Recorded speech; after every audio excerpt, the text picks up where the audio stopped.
Welcome to Potter Read. Today's adventure. Harry discovered Salazar Slytherin's hidden study at age 7 and mastered the magic of serpents.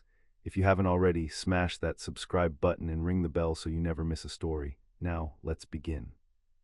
Chapter 1. The House That Wasn't on the Map. Number 4. Privet Drive operated on a rule Harry had worked out before he was old enough to put words to it. The house preferred him invisible, and the surest way to be punished was to be noticed. He had tested the rule the way he tested everything, quietly and from several angles, and it held.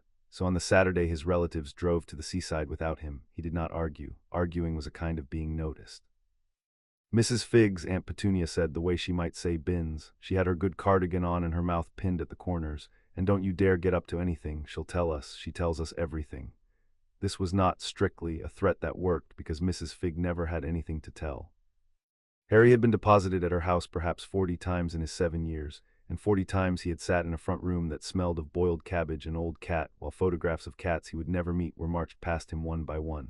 He could have recited the cats: Tibbles, Snowy, Mr. Paws, Tufty. He sometimes wondered whether the cats existed in the way the seaside existed, as a thing that happened to other people. Aunt Petunia did not knock. She propelled him up the path with 2 fingers between his shoulder blades, the gate already swinging, the car already idling with Dudley's wet face pressed to the glass and his tongue out. Then she was gone, and the door opened, and Mrs. Figg looked down at him over a tartan dressing gown that she wore at all hours like armor. "You're early," she said, which was the sort of thing she always said in the voice that filed earliness under crimes. They wanted to beat the traffic. Her eyes went past him to the disappearing car, and something crossed her face that he had learned over 40 visits not to ask about. A tightness, a quick calculation, the look of a person doing sums in a currency you couldn't see. Then it was gone, and she was herding him inside toward the front room and the cabbage. "Sit, don't touch the china dogs, I'll find the photographs." He sat. He did not touch the china dogs. He counted the cats on the mantel and got to 9 and understood that the morning, like all such mornings, would be a thing to be survived rather than spent. He was good at surviving mornings. He had a whole craft of it that no one had taught him, and no one knew he had. He could make an hour pass by taking a word apart, the way other children took apart toys, turning it over to find the smaller words hiding inside it. He had found the cabbage hiding inside cabbages and the age hiding inside cottage, and grinned to himself about it for most of an afternoon.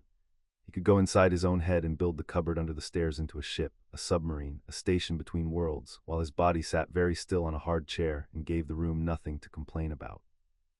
The cupboard was where he slept. He did not think of this as remarkable because he had nothing to compare it to, and because comparison was the sort of thinking that led, by a short road, to the question of why the second bedroom upstairs held Dudley's broken toys instead of Harry, and that question had teeth, and he had learned which questions to keep on a high shelf and not take down. He kept a great many questions on that shelf. He had a feeling, without ever putting it into words, that one day he would be tall enough to reach them all at once, and that the day would not be a comfortable one for anybody. The difference, the only difference, was the heat. It had been a strange, swollen summer, the kind that made the tar at the edges of the road go soft, and Mrs. Figg's front room held the heat the way a kettle holds it, all at once and without mercy. By 11 o'clock she had nodded off in her chair with a photograph of Tufty held loose in her fingers, and a fly was walking the rim of her teacup, and Harry had read the spines of every book on the low shelf twice. One of them was about the care of difficult cats. One of them had no words on the spine at all, only a stamped silver shape that might have been a paw and might have been a star, and when he reached for it his fingers wouldn't quite close, the way your hand won't close on something in a dream, and after the 3rd try he stopped, because not being able to was its own kind of information, and he had learned to keep such information rather than fight it. He looked at the sleeping shape of Mrs. Figg. He looked at the door to the back garden, which she had propped open with a flatiron for the air. He was not, he decided, getting up to anything. He was getting some air. These were different. The back garden ran down to a fence, and the fence had a gap where a board had rotted, and the gap gave onto the long grass behind the houses where the council never came to mow. Harry knew this grass. He had hidden in it from Dudley's gang on the days the chase came this far, lying flat while the world thundered past on trainered feet, learning the patience of small hunted things. Today the grass was loud with insects, and the heat lay on it like a hand, and beyond it, where the gardens gave out, stood the line of trees that everyone in Little Winging called the copse and nobody in Little Winging ever seemed to walk into. He had noticed this before. He noticed it again now, the way you notice a word you have just learned and then find everywhere. The thing about the copse was not that it was forbidden. Forbidden, Harry understood. Forbidden was the cupboard under the stairs after he had broken a plate. Forbidden was the second helping. Forbidden had a feeling to it, sharp and clear. The copse was not forbidden. It was worse than forbidden. It was unconsidered. When grown-ups' eyes traveled across the back of Little Winging, they slid off the trees the way water slides off oilcloth, and landed somewhere past them, on the church spire or the gasworks or the idea of a cup of tea, and the trees stayed where they were, unlooked at, patient. Once on a bus, he had heard a woman tell her friend that the cops was council land, nothing in it, in the voice people use for facts they have never checked. Harry had checked things his whole short life. He had checked whether the cupboard door would hold his weight. If he climbed the shelves, it would not. He had checked whether teachers meant it when they said any question was a good question. They did not. And he had twice walked to the edge of the copse and felt the slide begin behind his own eyes, the insistent suggestion that there was nothing here, that he was thirsty, that he should go home. Both times he had turned around, not because he believed the suggestion. Because of how little the suggestion sounded like himself, and a thought that arrives in your own head wearing someone else's voice is a thing to back away from slowly, which he had done, both times, twigs cracking under his heels and his eyes never leaving the trees. He had thought about it since, lying in the dark of the cupboard with the slatted line of light from the hall across his blanket. A suggestion was a thing somebody made. You did not get suggested at by an empty wood any more than you got told off by an empty room. Somebody or something had gone to the trouble of building a fence out of other people's boredom and stringing it around those trees, and the fence was very good, good enough that grown men drove past it every day of their lives and called it council land.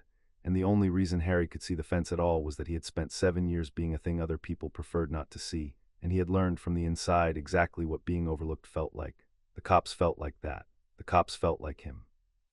Today the heat had burned all of it thin. He went through the gap in the fence.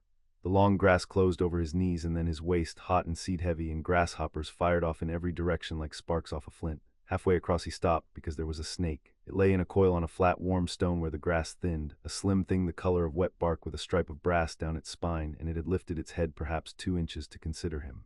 Harry knew about adders. Mr. Tibbs at school had shown them a picture and said you must never, and there had been a great deal of relish in the never. This was not an adder. It was too slender, and its eye, when it turned, was not the flat, cruel coin of the picture, but something that watched him back and seemed, faintly, to be deciding whether he was worth the trouble. "Hello," Harry said, because it seemed rude not to. "You are very loud for a soft thing," said the snake. Harry crouched down in the grass to be polite about the difference in their heights. "Sorry, I'll be quieter," he thought about this. "How are you not too hot? You're on a stone in the sun. I'd be cooked." The snake's tongue tested the air. "I am exactly as warm as I wish to be. You are a furnace that cannot be turned down. I pity you." It flowed off the stone unhurried and crossed a handspan of grass and stopped and looked back at him in a way he had seen Mrs. Figg's invisible cats look back in photographs, the look that means follow or do not, it is all the same to me. You are going to the place no one goes. I can smell it on you. Most of your kind cannot even see it. You smell of it the way milk smells of the cow. He should have balked at one of the dozen strange things in that sentence. Later he would line them up and balk at all of them at his leisure. In the hot grass, 7 years old, he found that he only wanted to know more, which was a thing that happened to him often and which adults seemed to find unsettling. "You can talk," he said. "You can hear," the snake corrected. "These are not the same skill, and yours is rarer. Now hush, furnace, and walk where I walk, and do not step on the stones that hum." He walked where it walked. He had questions, a great backlog of them suddenly, about hearing and rareness and which stones hummed and how a person was meant to know in advance. But he had also learned that you got more out of a creature by keeping pace with it than by interrogating it, and so he kept the questions and kept the pace, watching where the slim brown body went and putting his plimsolls down exactly there. The grass gave out into the shade of the trees, and the shade was a relief on the back of his neck, and the suggestion came again at once, soft and reasonable. "There's nothing here, you are thirsty, go home." It arrived behind his eyes like a teacher's voice. Harry stood very still and did the thing he had taught himself to do with Uncle Vernon's louder moods, which was to notice the feeling without becoming it. "There is nothing here," said the cops. Then why, Harry thought back at it, are you bothering to tell me so? Trees that have nothing in them do not whisper. The whisper guttered, the way a candle gutters when you cup a hand near it, and through the gap it left he saw the path. It was not much of a path. It was the suggestion of one where bramble grew thinner and the leaf mold had been pressed by something heavier than a fox, and it ran inward between 2 hollies and then bent out of sight. The snake was already on it. Quickly it said, "While you are minded to. The minding does not last in your kind. It comes once like a tooth, and then the gum closes over the gap and you forget you ever had it." Had what? The seeing. The snake's voice had changed very slightly. The lazy contempt had a thread of something else under it, older and more careful. Walk, Harry walked. He would try afterward to map the walk, and he would not be able to. He was a child who could find his way home across Little Winging by the pattern of the drains and the angle of the aerials, who had never once been lost in the ordinary world, and the cops undid him kindly and completely. The path bent and the light changed and the temperature dropped a careful degree at a time, and the noise of Privet Drive, the lawnmowers and the radios, and the far thin scream of Dudley somewhere across the years, thin to nothing and then to less than nothing, to a silence with weight in it. Brambles he had stepped past were behind him on both sides at once. Twice he was sure he had walked in a circle, and twice the snake stopped and waited for him to stop being sure. He tried for a while to count his turnings, the way he counted everything, and the count came apart in his hands. Left and right stopped being reliable words. At one point he was certain the sun had moved to entirely the wrong quarter of the sky, and at the next he could not find the sun at all. He stopped counting. There was a particular freedom in arriving at a problem too large to solve and choosing, instead, to walk through the middle of it. Then the trees stood back and there was a clearing, and in the clearing there was a building that no woman on a bus had ever mentioned. It was round, and it was ruined, and it was made of a pale stone that the local quarries had never produced. Harry knew the local stone, the dull warm brick and the gray pavement slabs, and this was neither. It was the color of the inside of a shell. It had been a rotunda once, a ring of slim columns holding up a dome, the kind of useless, beautiful thing rich men a long time ago had built in their gardens to have something to walk to.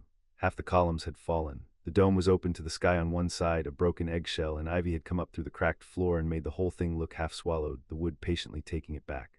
Birds did not sing in the clearing. He noticed that. The insects of the long grass did not come this far.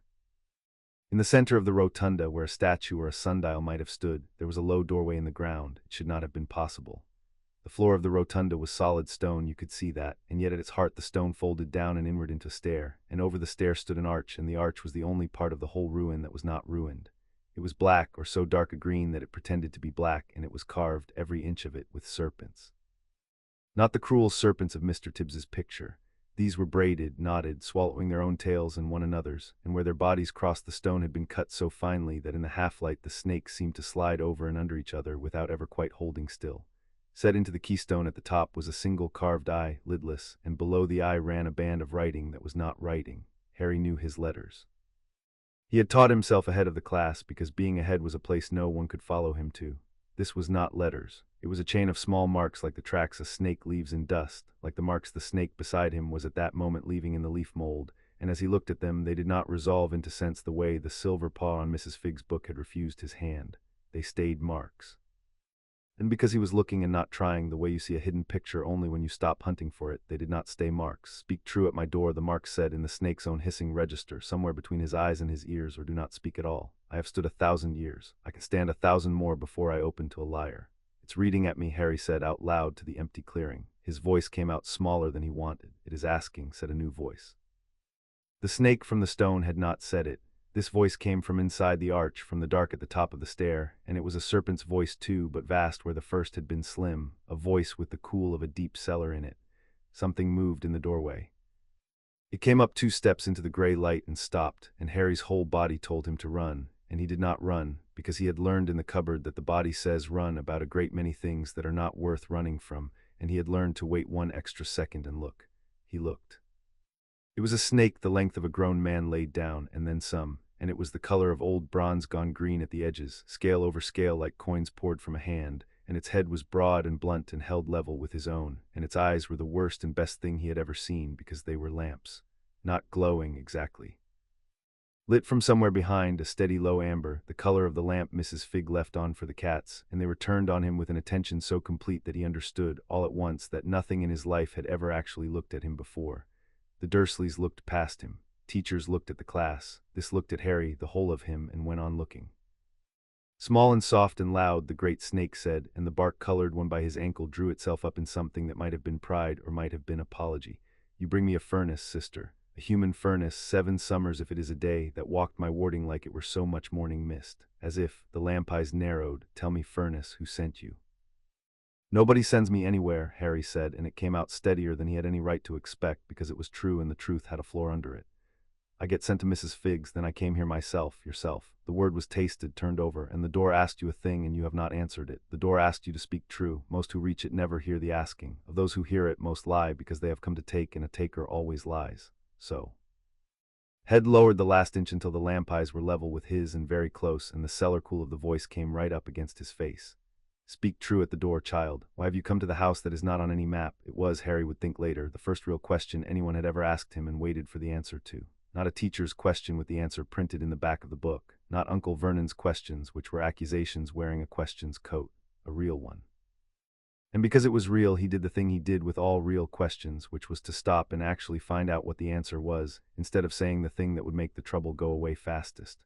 Why had he come? He could have said, because the snake led me, true, but not the floor of it. He could have said, because it was hot and I was bored, true, but a coward's truth, a truth you hide behind.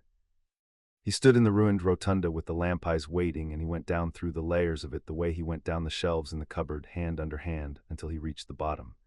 Because nobody walks here, he said slowly, finding it as he said it, and nobody looks at it, and I thought if there's a whole place that nobody looks at, then maybe there's room in it for me, because at home there isn't room, for me. He frowned because that was closer but still not the floor, and he could not abide being almost right, a thing about himself he could not have explained to anyone. No, that's not it either. I came because I wanted to know what it was hiding. I always want to know. It's the only thing I'm any good at, wanting to know, and everyone hates it, and I came here because I thought maybe a place this good at hiding might not hate it. That's true, that's all of it. The clearing was silent. The bark-colored snake had gone very still in the grass. The great bronze head did not move, and the lamp eyes did not blink, because snakes do not blink, and Harry had time to think that he had got it wrong, that he had answered a magic door with the truth, and the truth was the wrong answer, when behind him, with a sound like a long breath let out after a long time of holding it, the arch of serpents began to turn. The carved snakes moved, not the trick of the light this time. The stone flowed, the braided bodies sliding over and under one another exactly as they had pretended to, unknotting some ancient knot, and the carved eye in the keystone opened wider, and from the dark beyond the stair came up a smell that was not cabbage and not privet drive and not anything in the whole catalogue of Harry's small life. Cold stone and green water and old paper, and under it all something like the air before a storm, the taste of battery leaves on the tongue.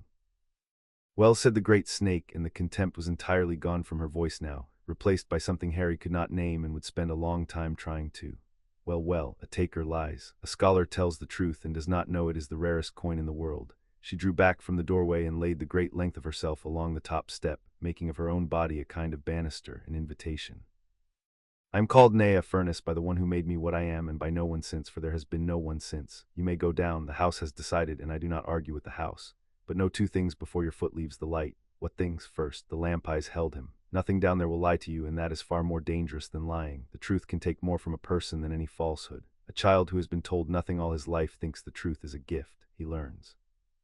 Second, a pause, and the bronze coils shifted, and for an instant Harry had the strange certainty that the enormous creature was choosing its words the way he chose his, hand under hand, down to the floor. You said there was no room for you. He who built this place said the same thing once of the whole wide world, and it made him into something the world still spits at when it says his name. He had your hunger, Furnace. He had it worse because no one ever once put a hand on his shoulder and told him to eat slowly. Mind the stairs. They are steep, and so was he. Harry looked at the dark doorway. He looked back once the way he could not help looking back at the green tunnel of the path and the bright ordinary world somewhere at the end of it, where a car was driving to the seaside and a kettle was coming to the boil, and not one single person had noticed that he was gone. Then he put his hand on the cold scales of Nea's offered length, because it seemed the polite thing, and because he wanted, more than he had wanted anything, to not be doing this entirely alone, and he went down into the house that was not on any map. The stair was longer than the rotunda was tall. That was the first impossible thing, and Harry, going down it with one hand on the wall and the other trailing the bronze rail of Nea, who poured herself down ahead of him step by step, made himself notice it on purpose, because noticing was the only weapon he had ever owned, and he did not intend to set it down just because the world had stopped behaving. The rotunda above had been perhaps 2 of him tall. He counted 40 steps, and the light from above was a coin, 60, and it was a star, 80, and it was gone, and still the stair went down, and the walls had changed from broken garden folly stone to something dressed and joined so finely that he could not find the seams with his fingers, cool and faintly damp and carved, always carved with the running serpents. Light came from the carvings themselves, a low green phosphorescence in the cut lines, so that the snakes seemed to swim in the walls on either side of him, escorting him down. The deeper he went, the more the green strengthened, until he could see the down of his own arm standing up in it, and the air took on the cathedral coolness of a place that has not felt sun since before there were churches to be cool inside of. How can it be this deep? He said, mostly to hear a voice. When up there it was a hill, and not even a big hill. You are asking how the inside is larger than the outside, Nea said from below him, her voice unhurried, untroubled, the voice of a thing for whom the question was very old. It is the wrong question, and he hated the wrong question more than he hated almost anything, so I will spare you his answer and give you mine. The outside is a door is small, the room is as large as the room. You do not ask how a house is larger than its front door. That's not the same. No, she agreed, pleased he thought that he had said so. It is not. but it is closer than you were, and he said that all of teaching is only ever getting a person closer than they were. Step, there is a landing. Do not be alarmed by the eyes. The eyes nearly turned him on the stair. The stair gave onto a landing, and the landing gave onto a hall, and the hall opened up and up into a dark too large for the green light to fill, so that he had the sense of a great space the way you have the sense of a cathedral in the moment before your eyes adjust, by the way sound changes and the air goes still and cool. And in that dark, set at intervals down both walls were eyes. Pairs of them, low amber lamps like Nea's own, unblinking level, turned toward the stair. His whole skin drew tight at the certainty of 100 watching serpents in the dark, and his weight came back onto his heel, and one foot found the step behind him before he made it stop. Then the green light gathered itself, the way light does when you have been patient with it, and the eyes resolved into statues. Snakes carved of black stone, each as long as Nea and coiled upright into a column, each with eyes of some amber stone lit from within, and they did not move, and after a moment he understood they were not meant to frighten but to guard, the way the stone lions outside grand buildings guard, and that there was a difference between a thing that watches you and a thing that watches for you, and that these somehow were the second kind. They're like you, he said to Nea. They are statues. I am not a statue. Awes and something dry and almost amused. He made them to remember what I am in case there should ever be a time when I was not. He thought of everything, furnace. It was his great gift and his great wound. Come, the light is waking for you. That has not happened in a very long time, and I should like to see it. The hall was a library. Harry stopped at the threshold of it and forgot for a while the whole apparatus of noticing, because some things are too large to notice and can only be stood inside. The green light ran up the spines of books in their thousands, in cases that climbed into a dark that the light never reached the top of. Galleries above galleries, ladders and walkways of black iron worked into the shapes of climbing snakes, and in the center of the floor, set into stone the deep color of a forest pool, was a great disc inlaid with a map he did not recognize, of a coastline that was Britain and was not, marked all over with small silver points joined by silver lines into a web. And where the lines crossed the silver had been worked into tiny serpents biting tiny stars. The air smelled of cold paper and green water, and the storm tasted stronger now. Somewhere very far off, down some corridor the eye could not find, water dripped with the patience of centuries, marking a time that had nothing to do with the time on Mrs. Figg's mantel clock. What is it a map of? Harry asked. He had gone to the edge of the inlaid disc without deciding to, the way iron goes to a magnet, and crouched at the rim with his hands carefully behind his back, because not touching had become the most important rule he owned, and he meant to keep it even here. The silver lines ran from point to point across the not quite Britain, and where they met they nodded into the little biting serpents and the little stars, and the more he looked the more the pattern stopped being decoration and started being an argument, a thing that was trying to say something the way a sum tries to say something. It's not roads. Roads go to towns. These go to the places between towns. Why would you make a map of the empty places? Because the empty places are not empty, said Nea, pouring herself in a coil onto the cool stone beside him so that her lamp eyes were level with the map. That is the first lesson, and you have given it to yourself, which would have pleased him and annoyed him in equal measure, for he liked to be the one who gave the lessons. The world your kind walks is stitched over another world, the way a coat is stitched over a lining, and the stitches show through at certain points, and at those points the magic of the deep runs close enough to the surface that a clever hand can reach down and take hold of it. He called the deep the green. He spent his life mapping where it surfaced. The bronze head tilted toward a knot of silver near the bottom edge of the disc, a crossing of 3 lines weighted with a serpent larger than the rest. That one is here. Beneath us, you walked in over the strongest stitch in all of Britain, furnace, and called it a hill that was not even a big hill. Harry looked at the silver knot, and then up at the dark where the bookcases climbed past the reach of the light, and a slow understanding moved through him that had nothing of fear in it, and everything of the thing he had spent his whole life starving for, which was the sense of a door opening onto a room larger than the one he had been told the whole house contained. He thought with the helpless honesty of a child alone where no one could punish him for it, I never want to leave. And then, because he was a careful boy who had learned that wanting was the surest way to be hurt, that is exactly the kind of thought a place this clever would want me to have. He held both thoughts at once, the wanting and the wariness, and found he could carry them together, one in each hand, and walk on. On the writing table below the empty frame a single book lay open, though no hand had turned to it in 1,000 years, and the green light pooled in its gutter and would not quite reach the words. Harry could see that the pages were not paper.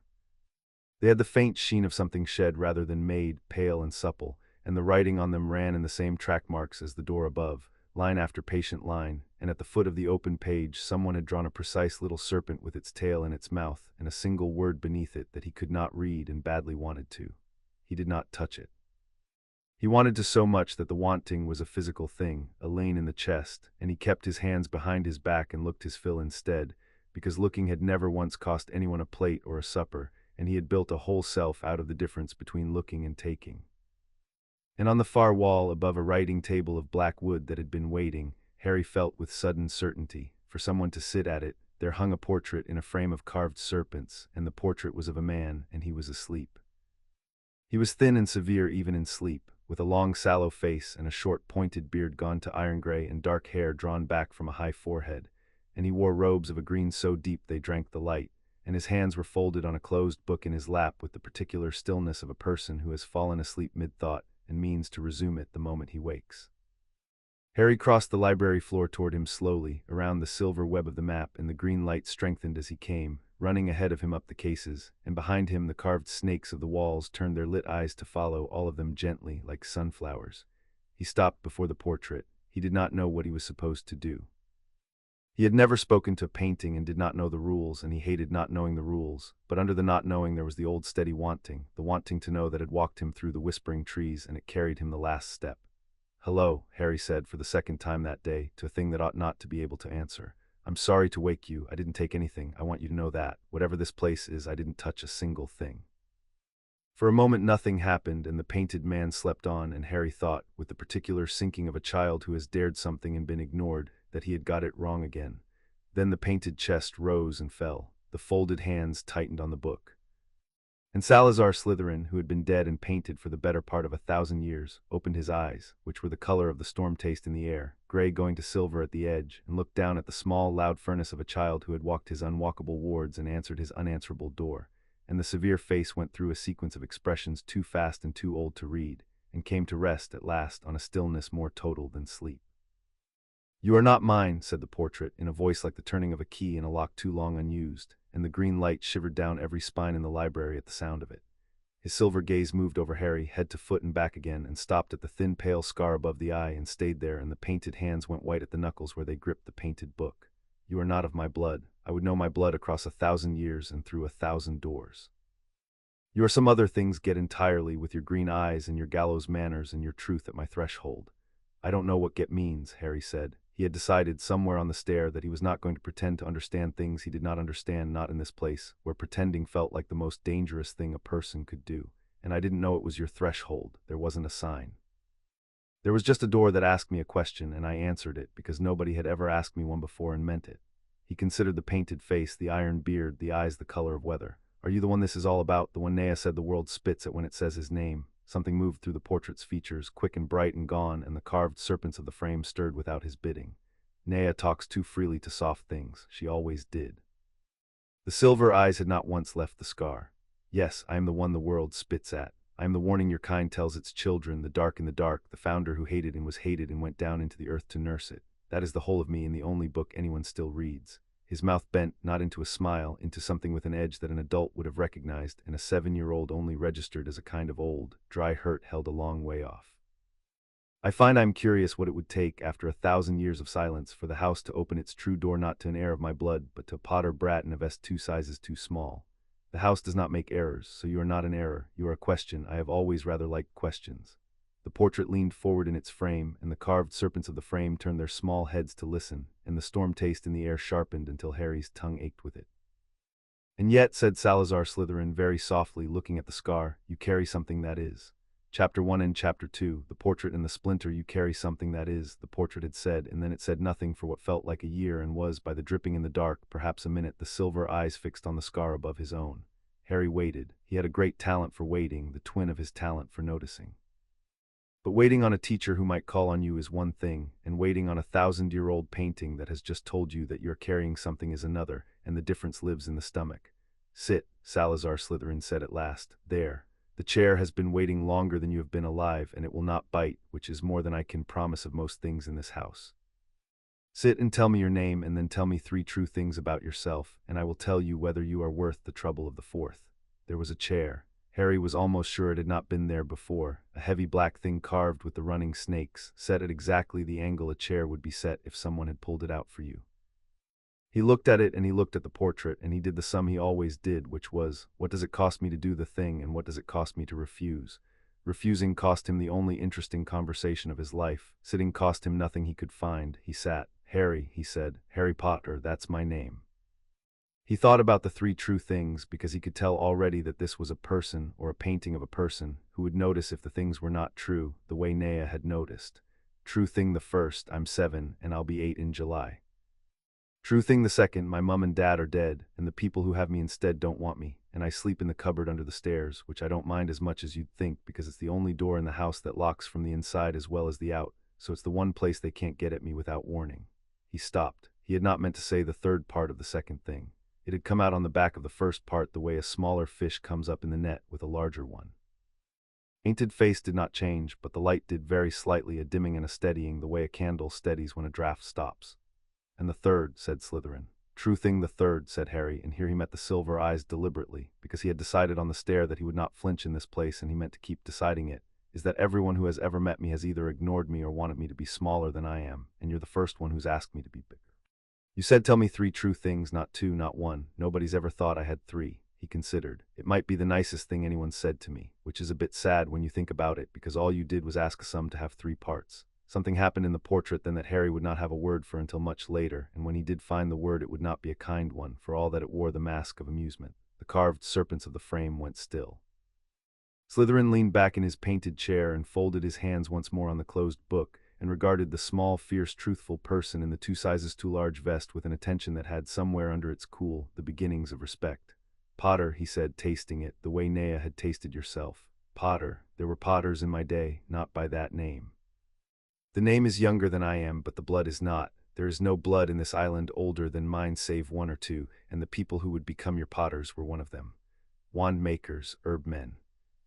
The sort who were kind to house elves and married for love and were, to a soul, insufferably, luminously good, in the particular way that makes a man like me want to either learn from them or strangle them, and who could never once be persuaded that the world is a knife and that a knife does not care which way you are facing when you fall on it. He tilted his head. And here is one of their gets, 7 years old, sleeping behind the only lock in a house full of people who do not want him, telling me the truth at my door because no one ever asked him for it. The world is a knife. It has been cutting you since before you could walk, and you have grown against all reason kind. I find I want to know how. That is the 4th thing, Harry Potter. You are worth the trouble of it. Do not let it go to your head. I have found a very great many things worth trouble, and most of them have killed me. You're a painting, Harry pointed out. You can't be killed. You're already dead. I am a painting of a man who is dead, Slytherin corrected, with the patience of someone setting a small clumsy thing back on its feet, which is a different and more irritating condition, as you will learn if you stay, and I rather think you will stay. A painting remembers being killed. It is one of the few things we are very good at. The silver eyes glinted. You will find I am precise about words. It is the only inheritance I left that no one could slander, because slander is itself imprecise and precision is its natural enemy. If you are to learn anything from me, and the house seems to have decided that you are, you will learn precision first, last, and in the middle. Now, you have given me 3 truths. I will give you one because the house has opened to you, and I do not waste an open door. Ask me anything, and I will not lie. I warn you that this is more dangerous than it sounds. Nea will have told you. She said nothing down here lies, and that's worse than lying. Nea is the wisest thing I ever made, and she has never once been wrong about people, which is why I made her to guard the door and not myself. The portrait inclined its head. Ask. Harry had 1,000 questions. They had been breeding in him since the long grass, multiplying the way questions do when you feed them, and the trouble with 1,000 questions is choosing the one. He could have asked about the map or the green or how a painting remembered. He could have asked what was inside him, which was the question with the most pull, the one that leaned on his chest.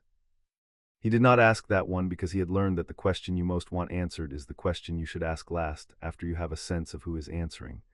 Why does the world spit when it says your name? He asked instead. Nea said it, you said it, but you keep almost smiling when you say it like there's a joke in it, and I want to know if the joke's on them or on you. The portrait was quiet. When it spoke, its voice had lost the wry edge, and what was under the edge was older and flatter and more tired, a stone worn by a particular water for a particular 1,000 years. Both, said Salazar Slytherin. That is the only honest answer, and I told you I would give you one. Sit further back, this is a long telling, and you will want your spine against something solid for the parts that are true. He told it the way Harry would come to know he told everything, which was as an argument with the whole world conducted across a gap of 1,000 years, sardonic and exact and shot through, in the places he thought a 7-year-old would not catch with something that bled. They will have taught you, he said, if they have taught you anything of me, 3 facts, and the 3 facts are a lie assembled out of true parts, which is the most durable kind of lie there is.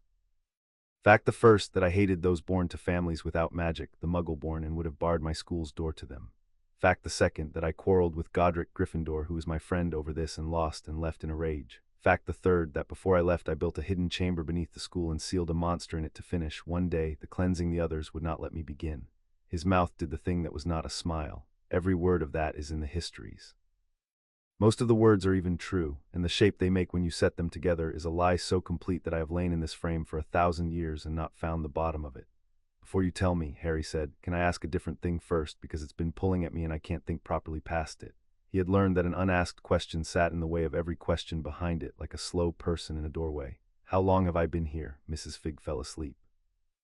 If I'm gone too long, she'll wake up and I'll be missing, and there'll be trouble, the bad kind, and I'd rather have the trouble of knowing than the trouble of not. The house keeps its own hours, said Slytherin, which is the second gift I will give you tonight, though you did not ask for it and will not understand its worth for years. Down here against the deep stitch, time runs as the old slow magic runs, thick and patient, not as your aunt's clocks run. You have been with me the better part of an evening. Above, in the world of cabbage and motor cars, perhaps a quarter of an hour has turned. The wards mind the difference, they always have. It is how a man writes a 40-year book in a single human lifetime and still has years left over to regret it. You will return to the grass very near the moment you left it. Now, the silver eyes sharpened. You asked which parts are true. I find I prefer your impertinent question. Ask the rest of it. Which parts are true? Harry said again. I quarreled with Godric, that is true, and it is the wound under all the rest, and I will not be telling you the whole of it tonight, because some wounds you do not show a child on the first evening, even a child who sleeps behind a lock. A breath, painted, unnecessary, habitual. I built a chamber beneath the school, that is true. There is a thing sealed in it. That is also, the saddest of saints help me, true. But the chamber beneath the school is not this place, Harry, and the thing in it was not a weapon I forged to murder children, whatever the histories say. It was a guard I set against a danger the others would not believe in, and the reason they would not believe in it is the reason I quarreled with Godric, and the reason I quarreled with Godric is the thing I will not tell you tonight. And so you see, the histories chase their own tails like the serpents on my door and never once touch the truth, which sits in the middle very still where no one thinks to look. Harry sat with that. He was good at sitting with things. So this place, he said slowly, working it the way he worked to some, the one nobody knows about, the one with the library and the map and you in it, this is the real one. The chamber under the school is the one everybody knows, and it's the decoy, sort of, or the warning, and this is the thing the warning was protecting. Portrait looked at him for a moment with an expression that on a living face would have made an adult uncomfortable, because it was the look of a man who has been alone with a thought for 1,000 years and has just heard a child say it back to him in plainer words than he ever managed. The world built its monster out of the chamber it could find, said Slytherin, and never once asked what such a man might hide in the chamber it could not. Yes, Harry Potter, this is the real one, this is the work. Everything they hate me for is the rumor of the lock. This and the green light swept up all at once all through the vast dark of the library, so that for a moment Harry saw the true scale of it, the galleries climbing past galleries into a black that even the waking light could not fill, 10,000 spines of shed skin and bronze and stone, the accumulated thought of the most hated man in the history of magic, kept whole and waiting under a hill in Surrey while the world drove past calling it nothing. This is what was behind the lock. It was the most beautiful thing Harry had ever seen, and he understood, looking at it, that beauty and danger were not opposites, that they were very often the same fact looked at from two sides, and that he had just been trusted with both. There's a book, he said when he could, on the table, open. I didn't touch it. I know you didn't. I watched you not touch it, which told me more than your 3 truths did. Slytherin's gaze moved to the writing table below his frame, and the green light pooled obediently into the open book, and now it reached the words. That is the green ledger. It is not paper. Do not let your aunt's world's word for book confuse you. It is the shed skin of a thing very old, prepared in a way the craft remembers and the world has forgotten, and it holds ink the way nothing your kind makes can hold it, which is to say it holds meaning and not merely marks. I wrote it. I wrote it across the last 40 years of my life after I left the school in this room with Nea keeping the door, and it contains the whole of the discipline they call dark and I call by its name, which is the craft of the serpent, the keeping of thresholds, the honest binding. Go, read me the first line. You found you could read my door when you stopped trying. Try not trying again. Harry went to the table. The ledger lay open near its beginning, the pale supple pages catching the light like the inside of a shell, like the rotunda stone, and the track marks ran across them in their patient lines, and at the foot of the open page was the little serpent with its tail in its mouth and the single word he had wanted so badly to read. He stopped trying. He let his eyes go soft, the way you do at the hidden picture, and the marks moved under his looking, the way the carvings had moved and resolved between his eyes and his ears, into the dry exact voice he was already beginning to know, but younger somehow and angrier, and underneath the anger afraid, in the way of a man writing down a thing he is afraid is true. They will say I left in pride, the ledger said in Slytherin's voice and not his voice. Let them. Pride is a smaller word than the true one, and the world prefers small words. It can carry more of them. I did not leave in pride. I left because I had looked into the place between the world and its lining and seen the thing that lives there feeding, and I had told the others, and Godric had put his hand on my shoulder, that good warm ruinous hand, and said, "Old friend, there is nothing there. There is nothing there." They built a school for children over the strongest stitch in Britain, and they told me there was nothing there, and I went down alone to learn the truth of it, because someone must, because the alternative to my going down alone was 1,000 years of someone not, and I have never in my life been able to bear the thought of a necessary thing left undone, because everyone agreed it was nothing. The voice stopped. The little serpent at the foot of the page turned its head slowly, and put its tail more firmly in its mouth, and was a drawing again. "What's the word under it?" Harry asked, not looking up. "The one I couldn't read." "You read it just now and did not notice which is the proper way to read it." Slytherin's voice had gone very quiet behind him. "It is the word for the thing that feeds in the place between. It is the oldest word in the craft, and the one I have spoken aloud perhaps 4 times in my life and death together, because words in the serpent's tongue are not labels, Harry, they are handles, and a handle is a thing the far end can be picked up by. We do not say its name, we say when we must, the hollow, which is a true description and not a name, and therefore safe to hold." The light dimmed back to its waiting green. "Come away from the ledger now. You have read enough of it for one evening to dream badly, and there is a thing I must do, and you will not like it, and I am going to ask your leave before I do it, which is a courtesy the rest of your life has not extended to you, and which I extend now precisely because it has not." Harry came away from the ledger. He came and stood before the portrait, small in the green dark, with the dripping water marking its strange, unhurried time, and he looked up at the painted face of the most hated man in the history of magic, and found there, instead of the monster of the histories, something he recognized because he had seen it in the bathroom mirror at number 4 on the bad mornings, the face of a person braced to be misunderstood. "What do you have to do?" Harry said. "I have to look at the thing you carry," said Slytherin. "I have known it was there since you crossed the door. I knew it before I knew your eyes were green or your blood was Potter. A portrait sees the lining of the world, Harry. That is most of what a portrait is good for. The living see the coat and we see the stitches, and there is a stitch in you that was not sewn by your mother.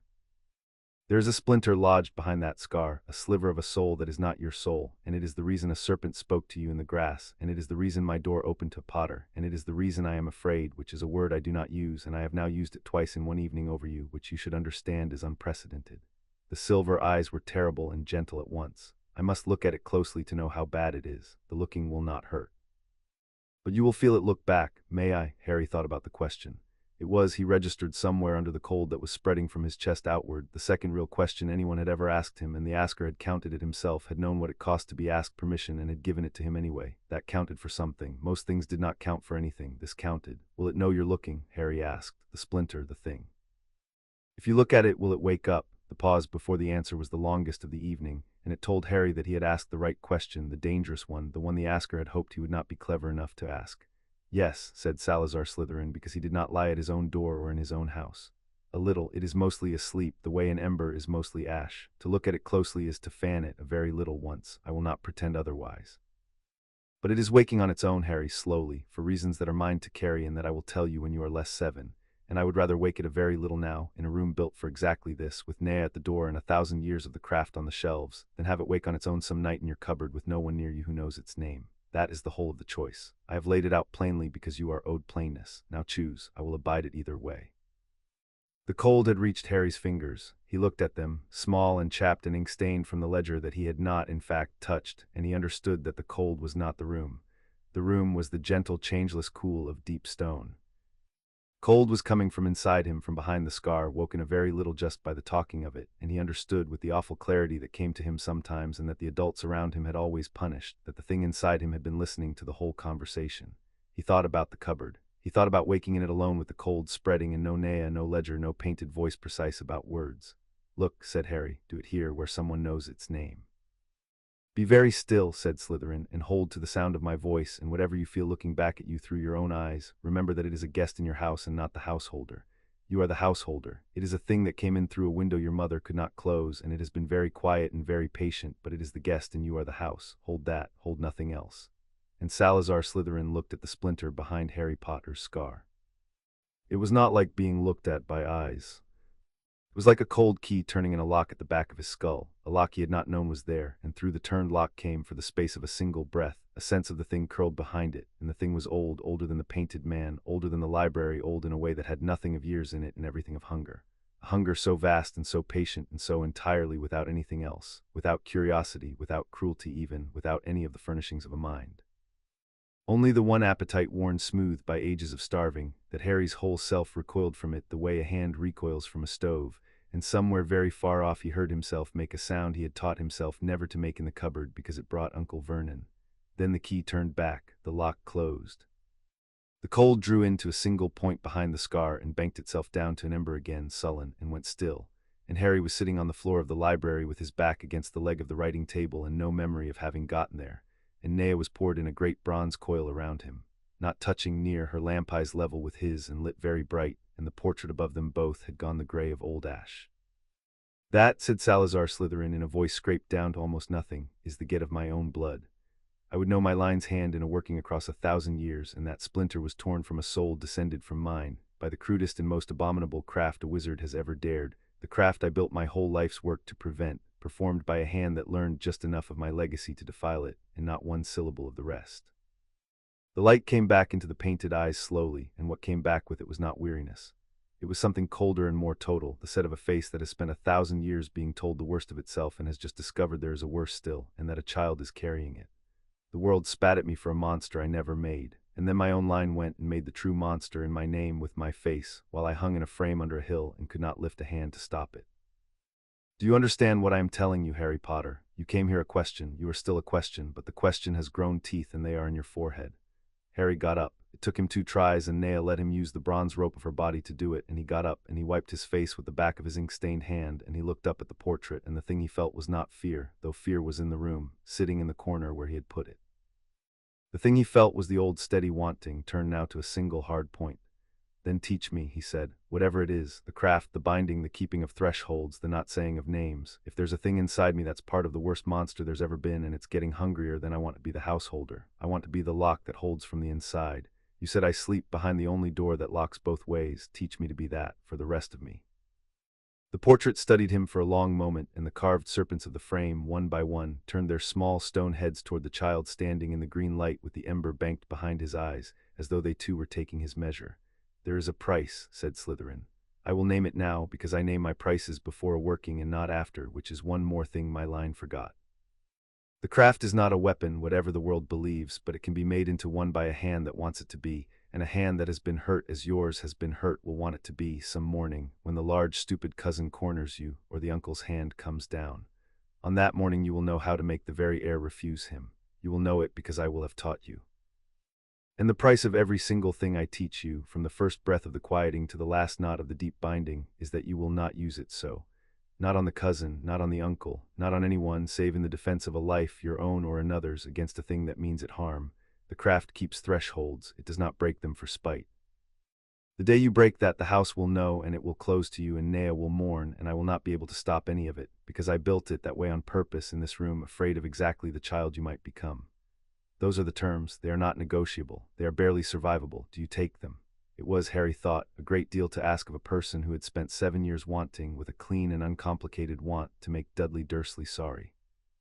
He did not pretend to himself that the want would go away. He had learned not to lie to himself. It was the most expensive thing the Dursleys had accidentally taught him.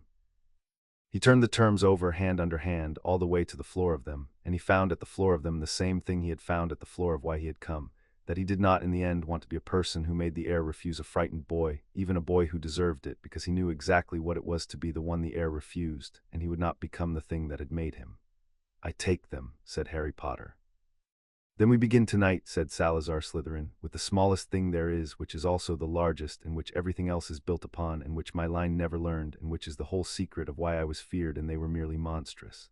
The green light gathered close around the chair, around the child, around the great patient coil of Nea. "We begin with the quieting. Sit, hands open on your knees. I am going to teach you to be still, Harry, which is the hardest magic in the world, and the only one that has ever mattered, and the one your hungry guest cannot follow you into, because a hungry thing cannot abide a quiet house." "Still," Harry repeated. He put his hands open on his knees, palms up, the way the portrait had shown, and he waited for something to happen, and nothing happened, and he found almost at once that he had no notion what stillness was supposed to feel like. because he had spent every waking hour of his life in one of two states, braced or hiding, both of which were a kind of motion held very tight. I don't know how I'm sitting still. My hands aren't moving. Isn't that it? That is the body, said Slytherin. The body is the easy part and the part that does not matter, which is precisely why your kind spends a lifetime on it. A statue is perfectly still in the body and could not work a thread of the craft to save its painted life. I am asking you to be still further in. Tell me, Harry, this instant, with no arranging of the answer first, how many things is your mind doing? Harry began to say one. He stopped because it would not have been true, and he had decided not to lie in this house. He counted instead, and the counting was a small private horror. He was listening for the cold behind the scar. He was watching the portrait's hands. He was wondering whether Mrs. Figg had stirred. He was holding the shape of the word he had read in the ledger so it would not get away from him.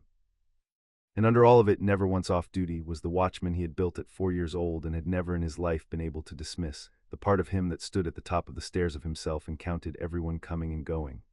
A lot, he admitted. 6, 7, there's one that counts the others, so 8. There's always one that counts the others. I can't switch it off. When I try, it only counts louder, and then it counts the trying. Good, said Slytherin with such flat sincerity that Harry looked up. I mean it. That is not a fault. That is a sentry, and you said it because you needed it. And a great many people who were never hurt as you were hurt will go to their graves never knowing they have one, and never being able to do what you are about to learn to do. Hear me precisely, because here is where every fool who has tried this has failed. You do not silence the sentry. You will hurt yourself for a year trying, and the splinter will feed on every minute of the trying, because struggle is meat to it and stillness is famine.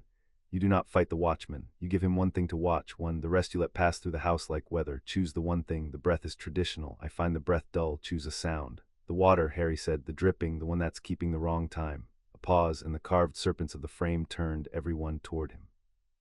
He chose the drip, Slytherin said, to no one, to Nea, to 1,000 years.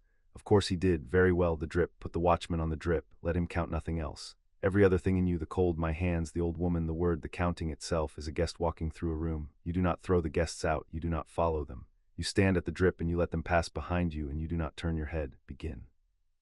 I will know when you have it, and so, I think, will the house. Harry put the watchman on the drip. It was the hardest thing anyone had ever asked him to do, and he had been asked to do a great many hard things by people who did not care whether he could. The guests came through at once, jostling loud. The cold behind the scar, which had been an ember, sat up and became interested, and that was the worst guest, because it pulled at the watchman the way a bright, cruel thing pulls at a tired eye, and the watchman wanted to turn and count it, wanted to so badly, because counting the danger was the whole reason the watchman existed. Harry felt himself start to turn. He felt the splinter lean toward the turning, hungry, ready, and some clean cold corner of him understood, with the clarity that had always frightened the adults, that the leaning was the trap, that the thing wanted him to look at it, that being looked at was how it got its handle. He did not turn. It cost him more than the cupboard had ever cost him. He stayed at the drip, one, the next drip, one. He let the cold walk through the room behind him, and he did not give it his eyes, and the room changed. He felt it before he understood it. The green light, which had been holding very close around the chair, eased and spread, the way a held breath eases, and the dripping water, which had kept its wrong impatient time all evening, slowed, each drop falling into a longer and longer silence, until it was less a sound than a punctuation, a slow green comma in a sentence with no end. The carved serpents of the walls stopped their endless almost motion and lay still in the stone. And underneath Harry, underneath the floor, underneath the very idea of a floor, he felt for one whole impossible second the thing Nea had shown him on the map and he had not believed. The green itself, the deep lining of the world, lying close beneath the strongest stitch in Britain, vast and patient and warm, not a danger and not a gift, simply there, simply true, the way the sea is there under a boat, whether or not the boat believes in it.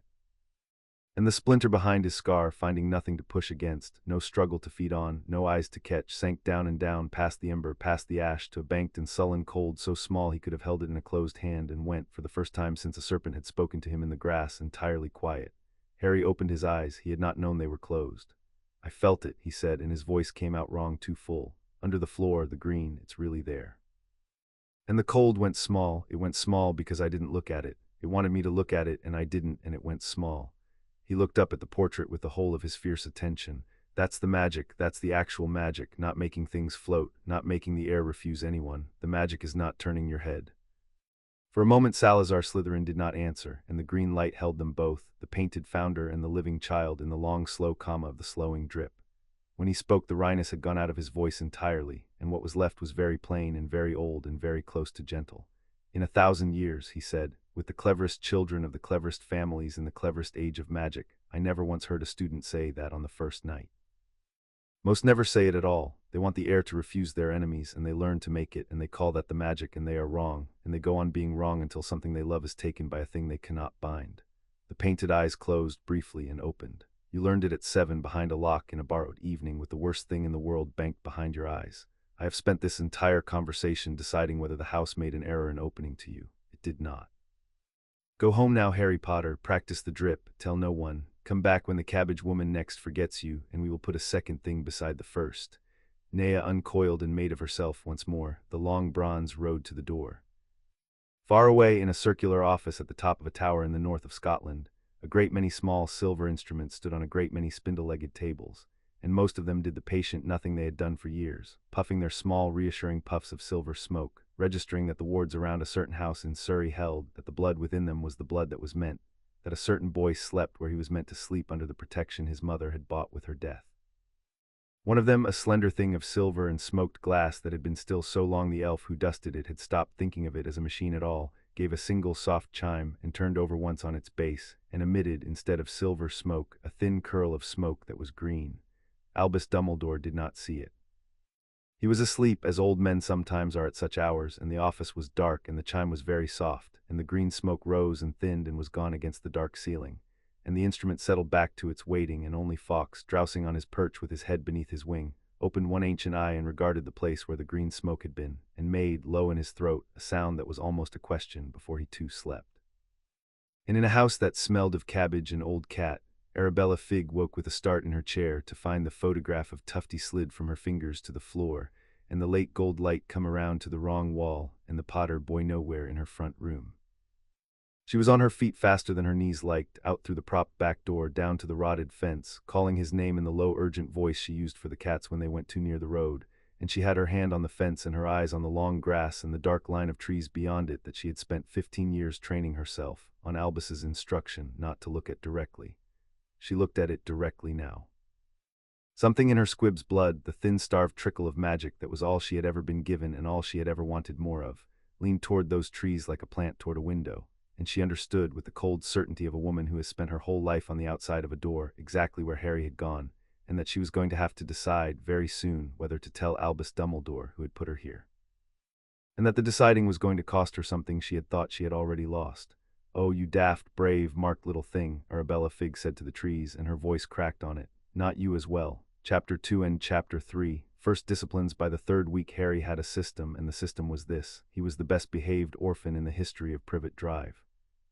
He had worked out that the surest way to be sent to Mrs. Figg's was to be both useful and underfoot, a creature his aunt wanted gone from the house but could not quite justify the bus fare to mind her for, and so he weeded the borders without being asked and stacked the bins and went very quiet whenever Aunt Marge's name came up, until Petunia, driven past endurance by the sight of him being good in corners, would seize her handbag and march him round to the cabbage house with the particular relief of a woman setting down something heavy.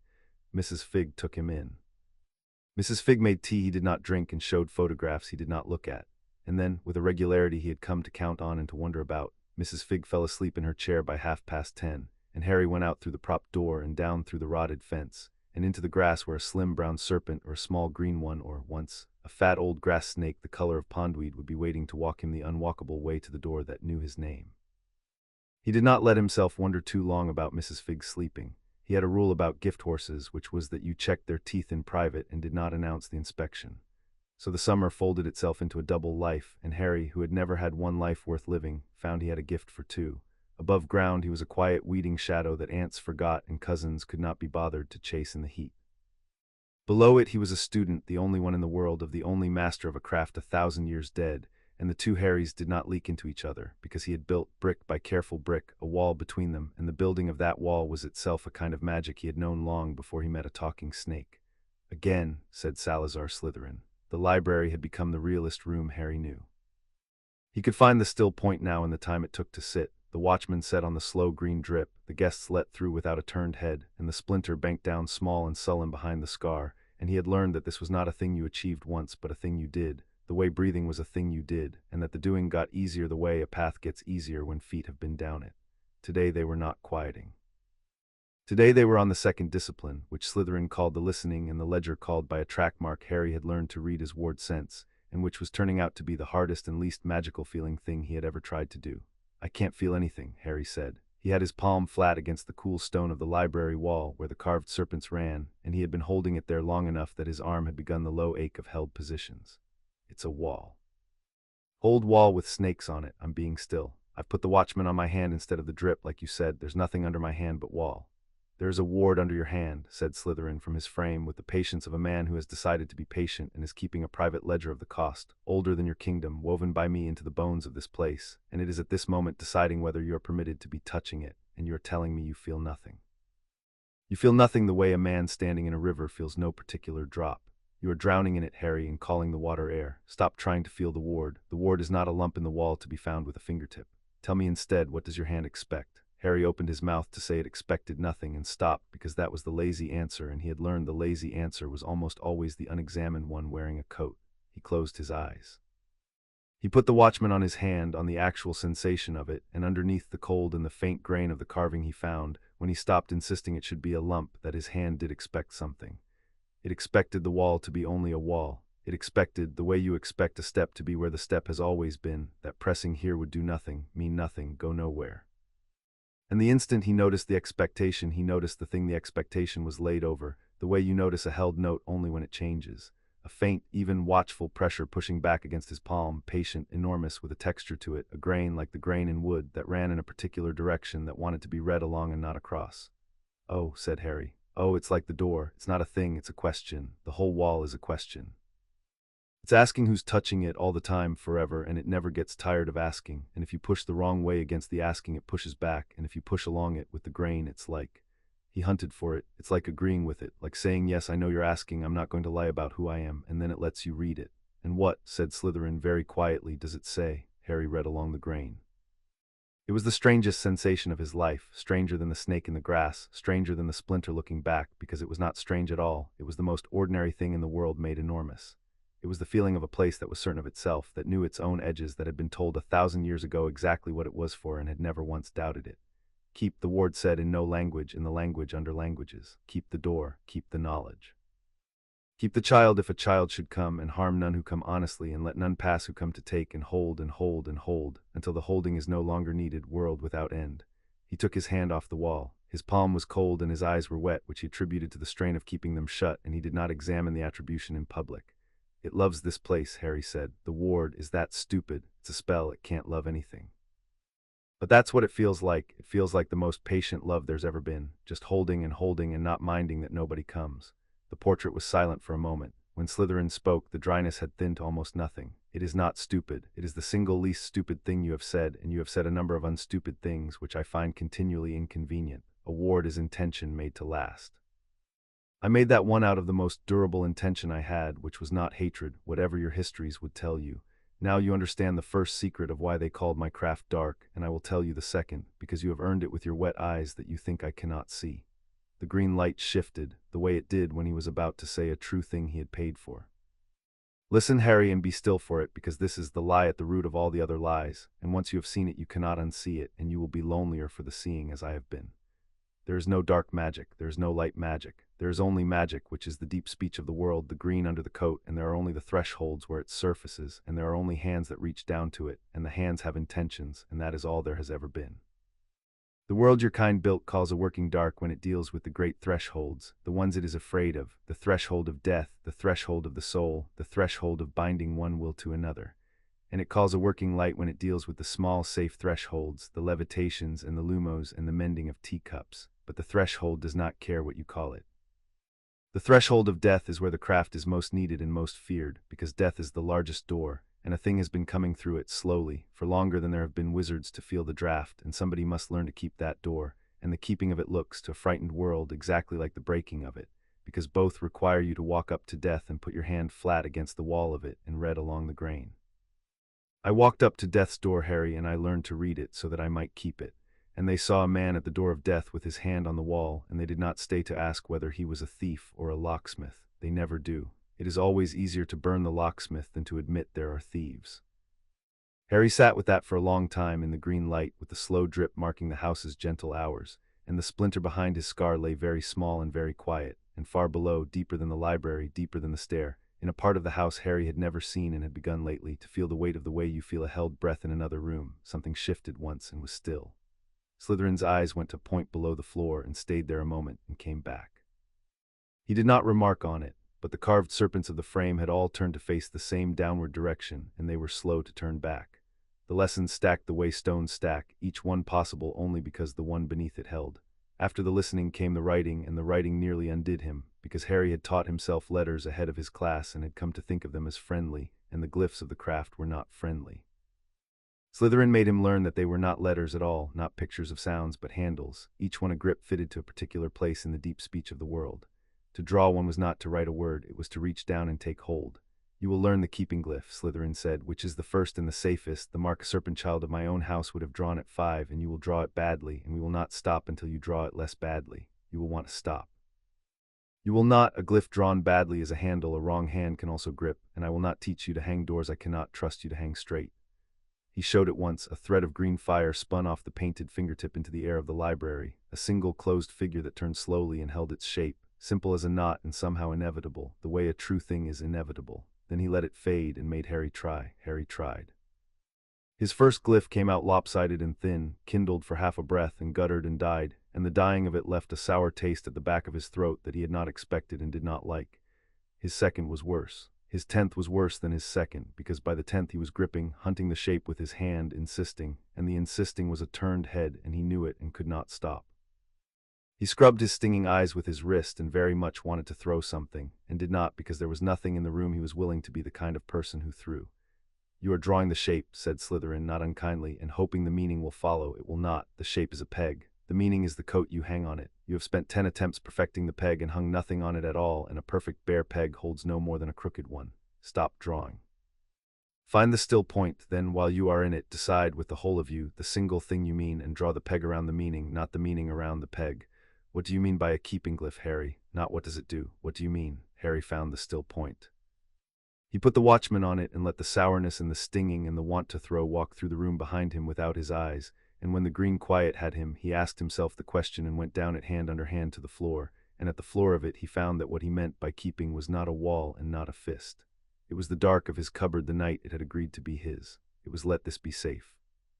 He drew the peg around that slow, without insisting, the way you set a cup down so as not to spill it, and the green fire ran off his fingertip and made the closed figure, and the figure held, turning, lit from within, patient, his.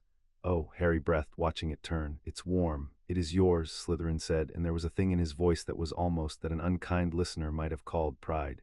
A keeping you have made and meant.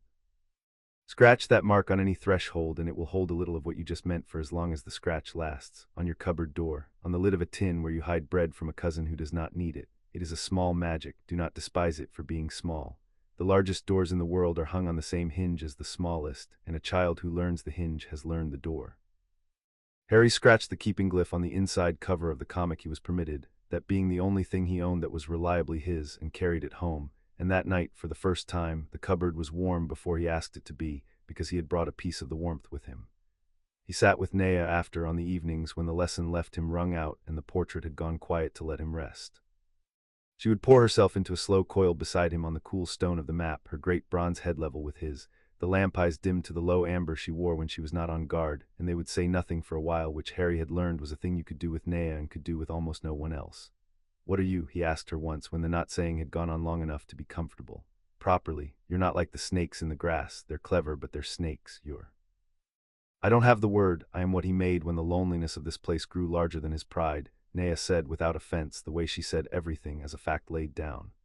He came down here alone, Furness, the most hated man in the world, to do a necessary thing no one would help him do, and for the first year he spoke to no living creature, and a man may bear that for a year. He could not bear it for 40. So he took a true serpent, old and willing, from the green country he was born in, and he gave her the craft, slow over years, the way you are taking it, until she was more than a serpent and less than a person, and exactly, he said, the friend he could afford to keep.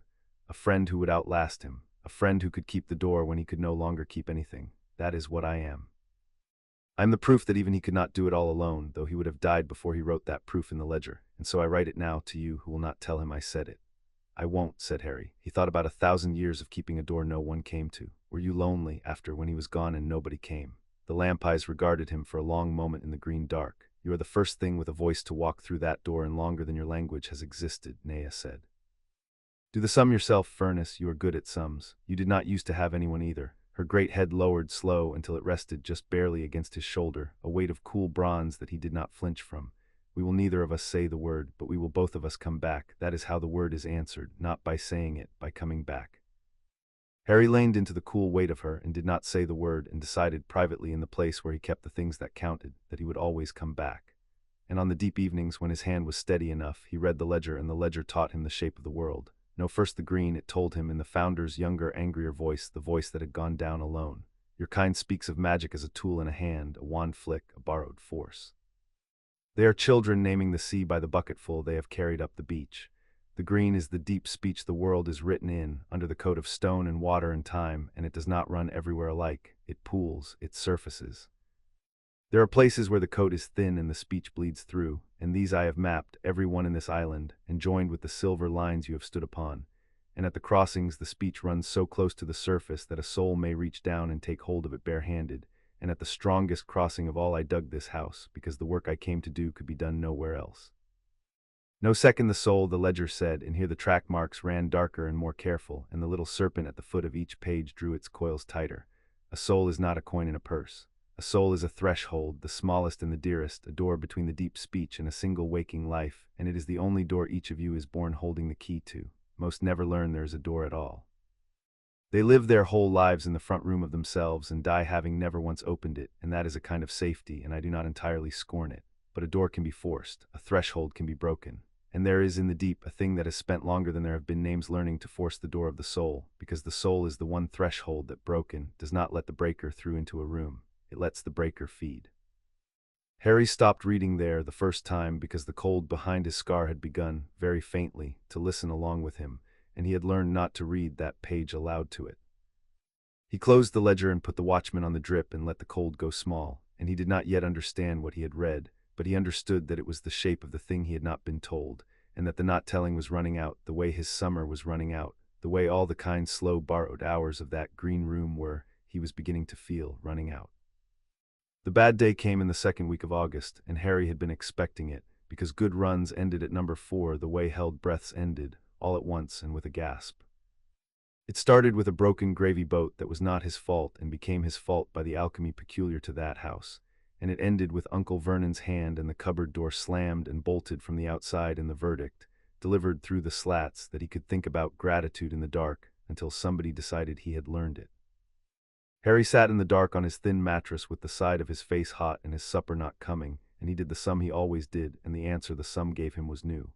He knew now how to make the air refuse Vernon Dursley. He did not know it as a wish, he knew it as a skill, a real one, sitting in his hands the way the still point sat in his chest, near and usable. He could feel the threshold of the cupboard door, the cheap pine of it, the bolt's small mean intention to keep him in. And he could feel, if he reached, the way the ledger had shown him without ever once meaning to show him this, how to lay an intention of his own across that threshold, how to make the door a thing that would not open to a hand that came in anger, how to make the very walls of the cupboard close like a fist around the next person who reached in to drag him out by the arm. He could feel it. It would work. Some clean, furious part of him, 7 years old and bruised, wanted it more than he had ever wanted the seaside. And he heard Slytherin's voice, not in the room, in the memory, precise about words. The craft keeps thresholds, it does not break them for spite, and the day you break that the house will know, and Nea will mourn. Harry put his hand flat against the cupboard door in the dark. He did not lay a fist on it. He did the other thing, the thing no one had taught him, and that he understood in the doing was the whole of what Slytherin had been trying to teach him all along, which was that the craft was not for refusing the people who hurt you. It was for keeping the door. He read along the grain of the cheap pine threshold, and he laid across it the most patient intention he had, learned from a ward that loved an empty house, not let no one in, which was a fist, but let me be safe here, which was a key.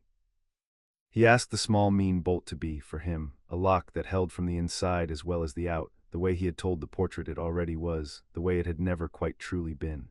He asked the dark of the cupboard to be his and not theirs. He held the asking the way he held the still point, without strain, without anger, with only the enormous patience he had been practicing against the drip, and he felt the threshold consider him, the way the great ward had considered him, asking who is touching me, and he answered it honestly, a frightened child who wanted only to be left alone in the one place that was his, and the cupboard, after a moment, agreed. It was the smallest magic in the world. Nothing glowed, nothing floated. The door did not lock or splinter or refuse anyone. But when Harry lay down on the thin mattress, the dark around him had changed its mind about him. It held him the way the library held him. And upstairs, much later, when Petunia came down to unbolt the door and deliver the lecture about gratitude, she found her hand would not quite go to the bolt, found her feet had carried her past the cupboard to the kitchen instead on some errand she could not afterward name, found, every time she meant to turn back, that there was something she had forgotten that was surely more important, and went up to bed at last having entirely failed to remember that Harry was down there at all, which was. She told herself on the stairs exactly as it should be. Harry slept the whole night through, safe behind a door he had taught to love him, and did not gloat about it even to himself, because gloating was a turned head, and he had learned not to turn his head. In the morning the bolt was drawn back, and his breakfast was on the floor of the cupboard, cold toast and the heel of the loaf, left there by an aunt who could not have said when or why she had left it, and who avoided the cupboard for 3 days afterward with the vague unease of a person skirting a draught they cannot find the source of. Harry ate the toast and scratched the keeping glyph a little deeper into the comic's cover, and went out to weed the borders, good in corners, invisible, biting. He had learned a great deal that summer about the difference between being small and being quiet. Small was what they had wanted to make him. Quiet was a thing he had chosen, and had turned, without their noticing, into the strongest tool he owned. He told Slytherin about it the next time, because he had decided he would not have secrets from the portrait, having had a lifetime of being someone else's secret. He laid it out plainly, the bad day and the broken gravy boat and the want, the real want, to make the walls a fist, and the thing he had done instead. The portrait listened without interrupting, which Harry had learned was rare, and meant the listener thought the telling mattered. "You were tested," said Slytherin at the end of it, "sooner than I would have chosen, and harder, and you passed, and I find I am not surprised, which surprises me, for I have spent 1,000 years not being surprised by people in the other direction." The silver eyes were steady. "Understand what you did, Harry, because you did it by instinct, and instinct is a poor place to keep a thing you will one day need on purpose. You did not refuse them. You will be tempted all your life to hear the difference as a thinness, a nothing, a coward's distinction. It is the whole of the craft. A working that keeps you safe and a working that punishes your enemy can look identical from the outside, can cost the same effort, can spring from the same hand. The difference is entirely in the threshold. One holds a door, one breaks it.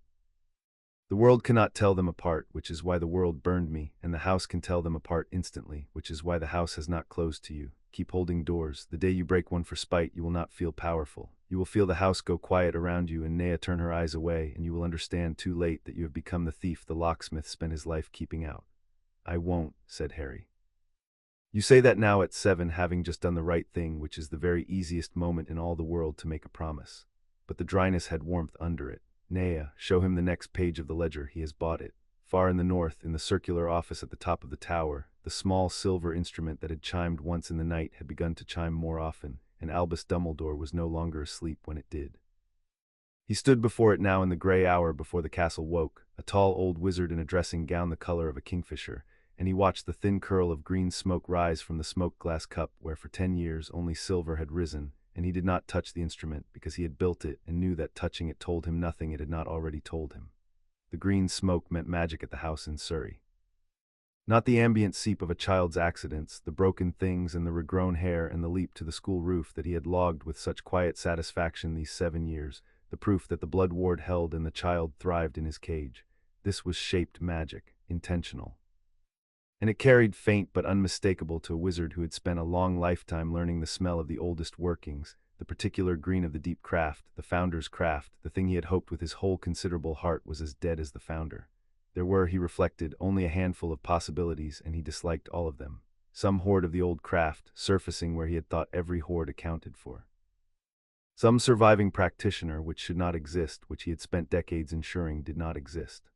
Or the child himself, reaching down by instinct into something that should have died with Salazar 1,000 years gone, drawn to it by the very thing that made the child precious and dangerous in equal measure, the splinter Albus had felt the night he laid the infant on a doorstep, and had told no living soul about since.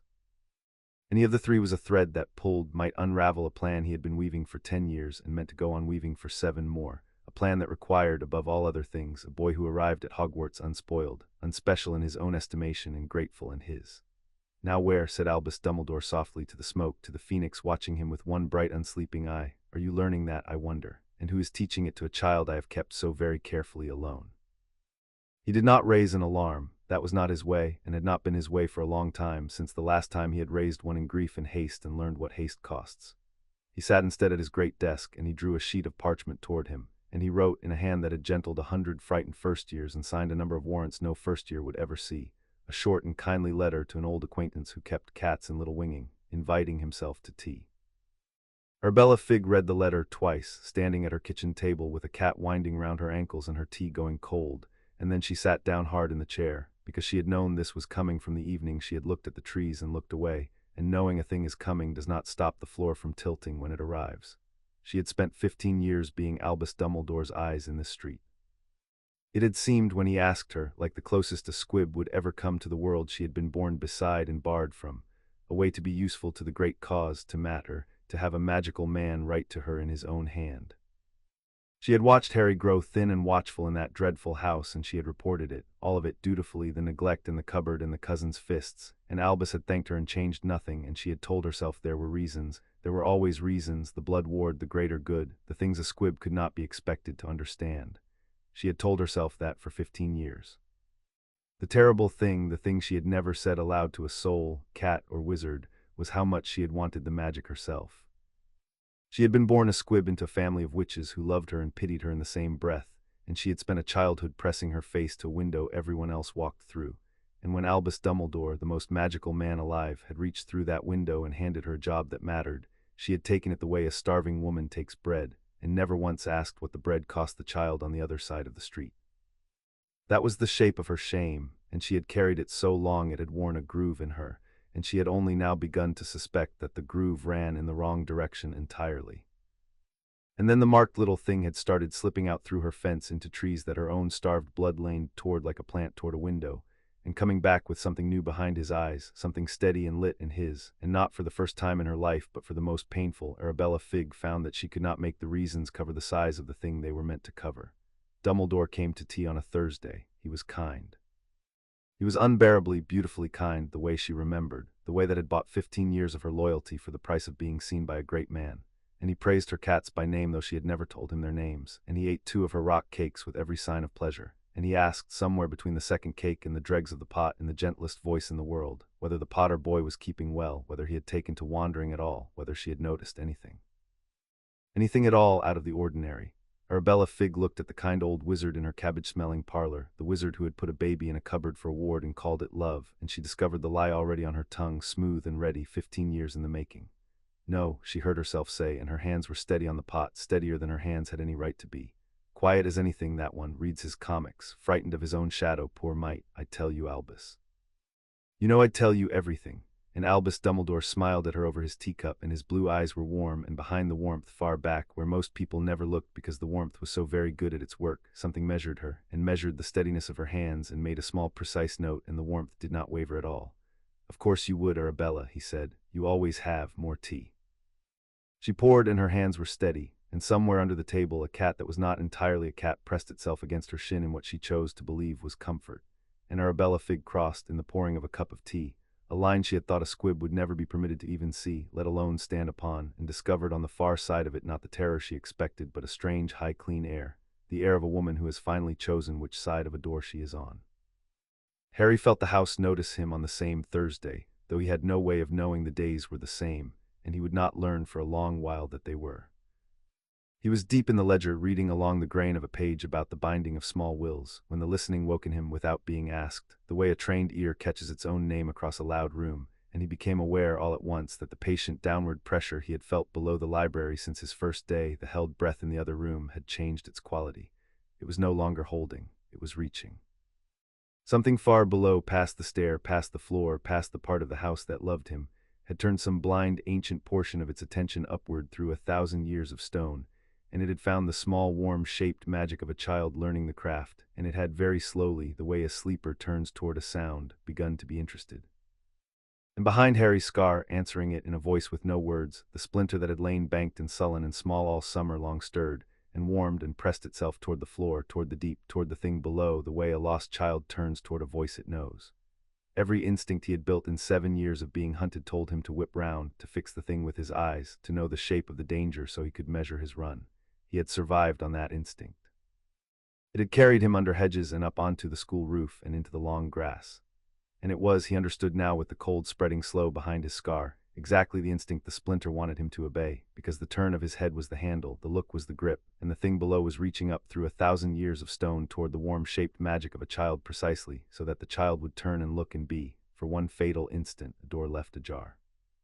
So Harry did the hardest thing the whole summer had taught him. He kept the watchman on the page. He did not turn his head. He held the still point with the cold crawling over it like frost over a window, and he let the reaching pass behind him unlooked at, and he made his voice, when it came, the most ordinary thing in the room. "Sir," Harry said, and his voice came out very level because he had learned to be level, and because the levelness was the only thing keeping the cold from spreading.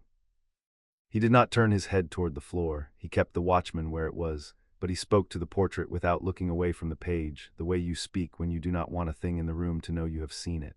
"Sir, something downstairs just woke up, and the thing in my head likes it." The green light went out across the whole library all at once, save for the steady amber of Nea's eyes and a single point of light in the portrait's frame. And in that dark Salazar Slytherin said, in a voice Harry had not heard from him before, stripped of every dryness, old and urgent and afraid in the way he had warned he never was, "Take your hand from the ledger. Do not look down. Come to me, walk. Do not run. Running is a thing it can feel. Walk to me now, Harry, and I will tell you the truth I said I would tell you when you were less 7, because you are not going to be permitted to be 7 any longer." Chapter 3 and Chapter 4. What was sealed. Harry walked. He did not run. He kept his eyes off the floor and his feet steady, the way you cross ice, and he came around the silver web of the map to stand beneath the portrait in the dark that the green light had abandoned, and Nea poured herself between him and the downward dark, a wall of bronze, her eyes lit to their brightest guard. The cold behind his scar had drawn back when he refused to look at it, sullen, banked, but he could feel it listening still, the way you can feel a draft from a door you cannot see. The walk across the library had never felt long before. It felt long now.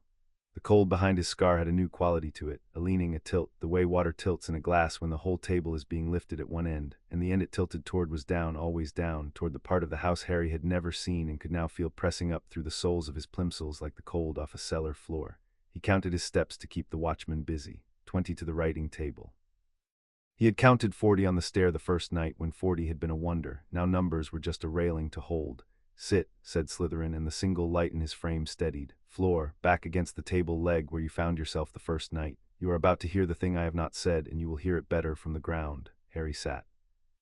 "I told you," Slytherin began, "that I left the school over a quarrel with Godric, and that the quarrel was the wound under all the lies, and that I would not show a child that wound on the first evening. This is not the first evening. The wound is this."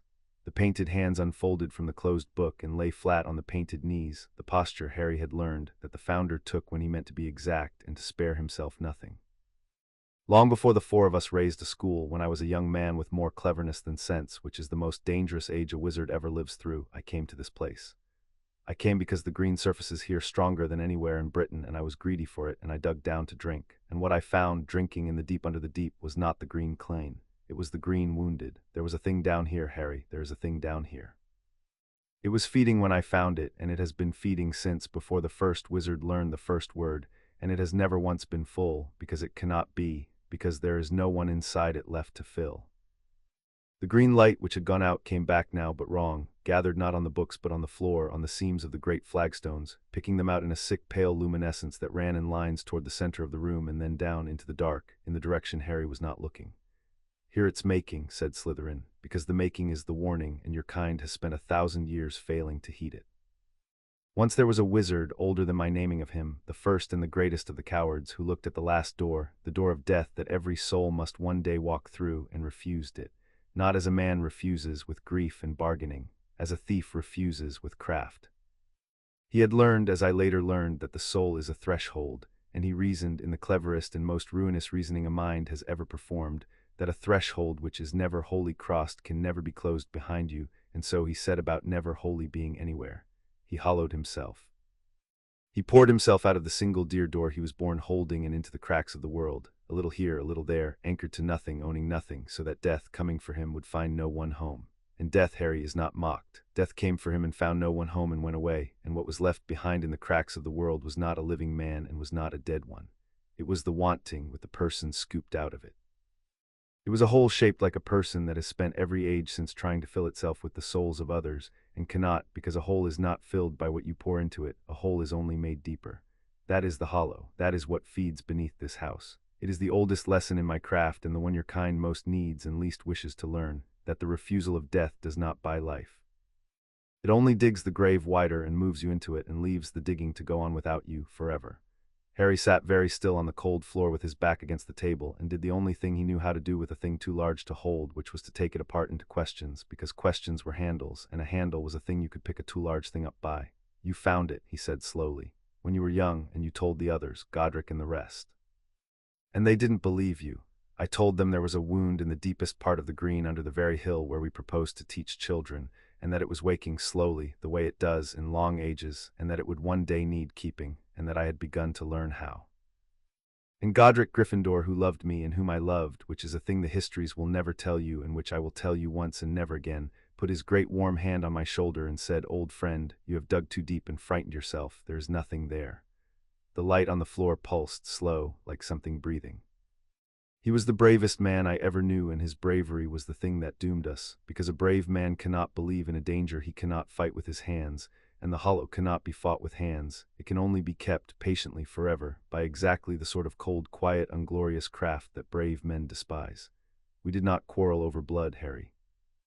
That came later, and it was real, and I was wrong in it, and I will not pretend to you that I was the better man in the matter of the Muggle-born, because I was not, and a portrait that lies about its own sins is worth less than the canvas. But the wound under the wound, the first crack that all the others ran out from, was this. I knew there was a thing in the dark that would one day eat the world, and the people I loved told me there was nothing there, and I had to choose between their love and the truth, and I chose the truth, and I came down here alone to keep a door none of them believed in, and I have been keeping it in one form or another for 1,000 years.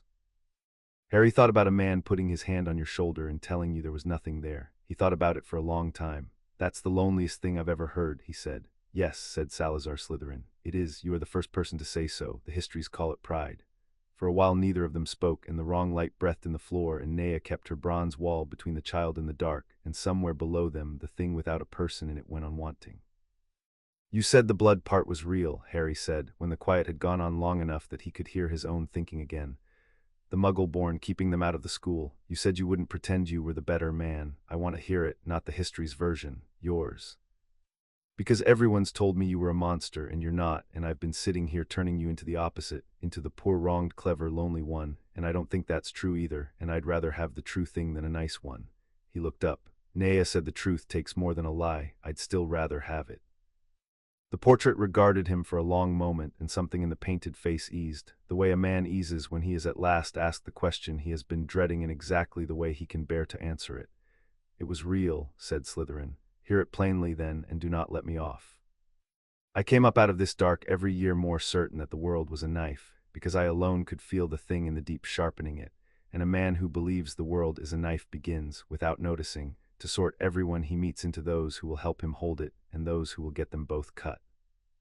I told myself the Muggle-born were a danger, that they came to us soft and ignorant and trailing the ordinary world behind them, that they would never feel the deep things, never keep the deep doors, that they were a weakness in the wall I was bleeding to build.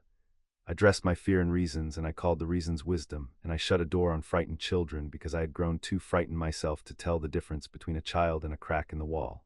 That is the truth.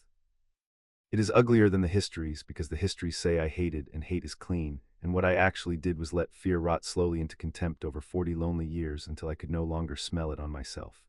Godric could smell it. That was the open quarrel, the one the world remembers. He was right in it, and I was wrong, and I left rather than be wrong out loud in front of the one I loved. So you may have both, Harry. I was the only one who saw the true danger, and I was a frightened bigot who hurt children, and these were not two men. They were one. They are always one. That is the thing the histories can never hold, and you apparently can hold at 7, which is either the most hopeful thing I have seen in 1,000 years or the most dangerous." "Both," Harry said. "You said it's always both." And Salazar Slytherin laughed once, a dry cracked sound that the library had plainly not heard in a very long time, and the carved serpents of the frame startled at it. "How did you keep it?" Harry asked at last, because the question had a handle, and the handle was the next thing he needed to hold. "If you can't fight it, if it's just a hole, how do you keep a hole shut?" "You do not shut it," said Slytherin. "That is the second thing the brave never understand. You cannot shut a hole, there is nothing to shut. What you can do is bind it. You go down to the wound in the green, and you read along its grain, the way you read my wall, and you learn the exact shape of its wanting, and then you build around it a threshold so patient and so total that the wanting cannot find a single door left ajar to reach through, no soul within its grasp it can take hold of, no crack it can pour itself toward. A binding is not a wall, Harry. A wall it would simply wait out, it has nothing but time. A binding is a held breath. It is a keeping, the largest keeping there is, the same craft you laid on a cupboard door scaled up to the size of the oldest hunger in the world, and like every keeping it must be meant with the whole of you, and like every held breath it cannot be held forever by one set of lungs. To renew a binding is not to cast it fresh, it is to climb down to the wound while the old breath still holds, lay your own meaning over the failing one without ever letting the gap show, and take up the holding as the last tender sets it down, the way you take a sleeping child from tired arms without waking it. The peril is in the handing over. For one moment in the renewal, the binding answers to two souls at once, the old and the new, and in that moment the wound is nearer the surface than at any other time, and the hollow, which has nothing to do but wait and feel, feels the seam and throws the whole of its ancient wanting at it, hunting the new tender, hunting any door left ajar. A renewer who flinches in that moment, who turns his head, who lets the wanting catch his eye, does not merely fail. He becomes the gap, he becomes the door. That is why it must be one of patience above all things, one who has learned past instinct not to turn his head. I bound it. I spent the last 40 years of my living life binding it here in this room, with Nea keeping my door and the ledger keeping my findings, and when I had done it I built the wards you walked through to guard the binding, and I made the chamber beneath the school as a second guard and a decoy. A lock loud enough that the world would chase the rumor of it and never look for the true work under a hill in Surrey. And then I died because even I could not refuse that door, and I refused to refuse it because I of all men knew the price, and the binding held, for 1,000 years the binding held, but it can't hold forever, Harry said. You said, one set of lungs can't hold a breath forever, so who was supposed to hold it after you? The light in the portrait's frame dimmed, and when Slytherin answered, the dryness had gone entirely, and what was left was the flat, exhausted grief of a man watching, across 1,000 years, the precise failure he had built his whole death to prevent. My blood, he said. I made the binding to answer to my blood, and only my blood, a soul descended from mine that could speak the serpent's tongue and walk the craft, returning here across the generations to take up the held breath and renew it, one tender after another, world without end. It was the best I could devise. It was not good enough, and I knew it was not good enough even as I built it, because I was placing the whole world's safety on the single thread of my descendants remaining the sort of people who would learn a cold, quiet, thankless craft and come down into the dark to spend their lives on a danger no one else believed in. I was placing it on my line staying like me, and my line, Harry, the painted eyes closed. My line did not stay like me. My line grew poor and bitter and cruel and forgot the craft and forgot the binding, and kept only the pride in the parcel tongue and a ring with my crest on it, and bred itself down across 1,000 years into a single hovel of cousins marrying cousins, until at the very end there was one last heir of Salazar Slytherin. And he was the cleverest of all of them, clever as I was clever, clever with more cleverness than sense, and he found just enough of my legacy to learn the one craft I built my whole life to prevent, and not one syllable of the rest. He learned to refuse the last door, he learned to hollow himself. The cold behind Harry's scar, which had been listening, woke fully impressed, and Harry kept the watchman on the portrait and did not turn his head and said, in the level voice, he made himself into one, a little hollow, the thing in my head. He split his soul, said Slytherin, which is the crude and abominable beginning of the very craft that made the thing below us, and he did it more than once, the fool, the brilliant ruinous fool, my get, my failure, my blood, and one night his splitting and his cruelty came to a house where a mother stood between him and a child. And a mother's death is the oldest binding there is, older than my craft, the first keeping any of us ever knew, and his curse broke on it and rebounded. And his already ruined soul, splitting under the rebound, shed a splinter, and the splinter, blind falling, took hold of the nearest open threshold it could find, the soul of an infant with his mother's death still warm on it and lodged there behind a scar shaped like the mark of his own broken spell. The light came back to the painted eyes, terrible and gentle. You know whose splinter you carry, Harry. You have known since I first looked at it. You carry the last heir of Salazar Slytherin. You carry my blood, which means the binding will answer to you, and you carry a sliver of a man who made himself kin to the hollow, which means the hollow can hear you. Do you understand now why the house opened its true door to Potter brat who was not mine? It did not open to the Potter. It opened to the air fragment riding behind his eyes, the first soul of my blood to walk the craft in 500 years, come at last to renew the binding. The house has been waiting 1,000 years for my heir to come home, and what it got, what fate in its enormous and specific cruelty sent it, was a kind child carrying the soul splinter of the worst of my line, who is at one and the same time the only one alive who can renew the binding and the exact key that could undo it. Harry was quiet for a long moment. He had stopped taking it apart into questions because he had reached the bottom of it, and at the bottom there were no more handles, only the thing itself, too large and too cold and entirely his now. That's why it's waking, he said. It was not a question. The binding, it's waking up because of me, because I came here and I started learning, and every time I do the craft I ring like a bell, and the thing down there can hear the bell, and the splinter wants to go to it. I made it worse. By coming here, by learning from you, by getting good at it, the better I get, the louder I ring. Yes, said Slytherin, because he did not lie in his own house, and Harry loved him for it in that moment with a fierceness that startled him, because it was the first time in his life anyone had thought him strong enough to be told the whole truth without it being softened first. And also know, and you must hold both, the way you have learned to hold the wanting and the wariness. The binding was already failing before you came. 1,000 years of no tender, of decayed wards, of the muggle-repelling worn so thin that a 7-year-old could walk through it. The hollow was already waking slowly on its own, and would have woken whether or not you ever found my door, and woken to a world with no one left alive who knew its name or its craft, no one to even understand what was eating the magic out of Britain until it was far too late. You did not start the fire, Harry. You walked into a house that was already burning in the dark, and you are the only person in the world who has been handed a bucket and taught, just barely in time, what water is. The bell you ring is real, but a bell can be rung to call a thing toward you, or rung to wake the village. You have been taught to keep doors. I am asking you now, far too young, to keep the largest one there has ever been.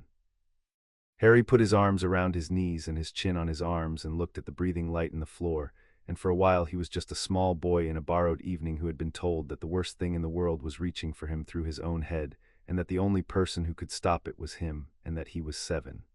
His eyes burned. He let them. He had learned in the cupboard that crying where no one could use it against you was not a weakness but a kind of housekeeping, a putting away of a thing so it did not clutter the work, and he did it now quietly with his face on his arms, and neither the portrait nor the serpent hurried him, which was its own enormous kindness. When he was done, he wiped his face on his knee and asked the questions a 7-year-old asks, because he was one, and because pretending otherwise was a turned head. Will it hurt? He said. The binding, you said it might kill me. Will it hurt first? Yes, said Slytherin. I will not pretend otherwise to a child who has earned the truth. It is the largest keeping there is, and you will hold it with lungs that are 7 years old, and it will cost you. I do not know yet how much. I will spend every evening between now and then making certain it costs you as little as the craft allows, which is the only promise I am in a position to keep, and I will keep it. And the splinter, Harry pressed his palm flat over the scar, the way he pressed his palm to a threshold to read it, though he knew better than to read this one. If I do the binding, if I get good enough and brave enough and it doesn't kill me, what happens to it, to the part of him that's in my head, does it? He found the edge of the question and made himself say it. Does it have to stay? Is it always going to be in there, wanting things, listening, glad when something dies? Am I always going to be partly the worst person there's ever been? The pause was long and honest, and Harry had learned to value Slytherin's long pauses above most people's quick comforts. I do not know, the founder said at last. That is the truth, and you may have it. I have never seen this done. No one has. A splinter of a hollowed soul, lodged in a living child who is also, by the maddest accident in the history of the craft, of the blood that splinter was torn from. I can teach you to be its householder. I can teach you to bind it so quiet it can never again be a key, never again a window left ajar, never again the glad cold thing you feel leaning toward dying birds. What I cannot promise you is that it will ever be wholly gone, because I do not know whether it can be, and I will not buy your courage tonight with a lie I cannot pay for tomorrow. But hear the part I can promise, Harry, and hold it harder than the fear. A house is not its worst guest. You have carried that splinter every day of your life, and it has been glad of cruelty and hungry for dying things, and you grew up kind. Kind, with it riding behind your eyes the whole while. Whatever it is, it did not make you, and it cannot make you, because you have already, every single day for 7 years, chosen otherwise without even knowing it was there to be chosen against. That is not a thing I can teach. That is the thing you are bringing to me. Do not mistake which of us is the teacher in that particular lesson. Harry was quiet. Then he got up in the way he had 2 tries and the bronze of Nea to lean on, and he stood under the portrait, small in the wrong light, and he made the choice the same way he had made it about the cupboard door, not with bravado, not with a speech, but with the plain cold arithmetic of a child who had been doing his own sums his whole life, and had never once been allowed to be wrong about one. All right, he said. Teach me the binding, all of it. I'm not going to let it eat the foxes or the cats or the children in their beds, and I'm not going to be the door they meet in. I'd rather it cost me. It's cost everyone else for 1,000 years, and none of them even chose it. I'm choosing it. That has to count for something. You said meaning is the whole of the craft. I mean this. Nea's great head came down and rested against his shoulder, cool bronze, a weight he no longer flinched from, and her lamp eyes burned steady, and she said nothing, because there are choices a thing has guarded a door 1,000 years to hear made, and the only honest answer to them is to be there when they are. Far in the north, Albus Dumbledore was, for the first time in a decade, afraid, and like most genuinely powerful people he expressed fear as motion. He had not been able to find it. That was the thing that sat coldest in him, colder than the green smoke, colder than the shape of the old craft. He had gone to Surrey himself quietly in the guise of a tweedy man consulting a map, and he had walked the streets of Little Winging with his formidable attention turned up to its fullest, reading the wards on the child's house, which held, reading the ambient magic of the place, which was ordinary, and then he had felt it, faint and enormous, a pull from beyond the houses, from a line of trees at the edge of the estate, the unmistakable seep of a great old working surfacing close to the world. He had turned to look at the trees directly, and his eyes had slid off them. His eyes. The eyes of Albus Dumbledore, who had stood unflinching before things that made other wizards' minds come apart, who had read the wards of Gringotts and the enchantments of the Department of Mysteries and the death magic of his own most terrible mistakes, had slid off a copse of ordinary English trees the way a child's gaze slides off a summit does not wish to do, and landed on the church spire, and offered him, gently, insistently, the suggestion that there was nothing there. He was a tweedy man with a map who had somewhere else to be. He had stood in the road for a long time, an old man with a map, and made himself look and look and look, and the wards had let him see the trees at last, the way they would let anyone see who refused hard enough and long enough to be refused. But he could go no nearer. The path, when he found it, unmade itself before him with a craft so far beyond the modern art that he, who had not felt small in 50 years, felt small. Founder-grade, older, a keeping woven into the bones of the land by a hand that had understood thresholds the way Albus understood people, which was to say, completely and from the outside and a little cruelly. Salazar, Albus Dumbledore said aloud to the trees that did not want to be seen, and there was no twinkle in his eyes at all. You clever, frightening, dead old man, what did you hide here, and why is my boy ringing in it like a struck bell? He had learned a long time ago, and at a price he had never finished paying, what came of acting on fear and haste. He had a sister once, and a summer of brilliant terrible plans made with a brilliant terrible friend, and a three-way duel in a cottage parlor, and a grave he had dug too young, and out of that grave he had built the whole of his later self, the patience, the long games, the refusal to move a piece before he had seen 4 moves past it. It had made him the most trusted wizard alive.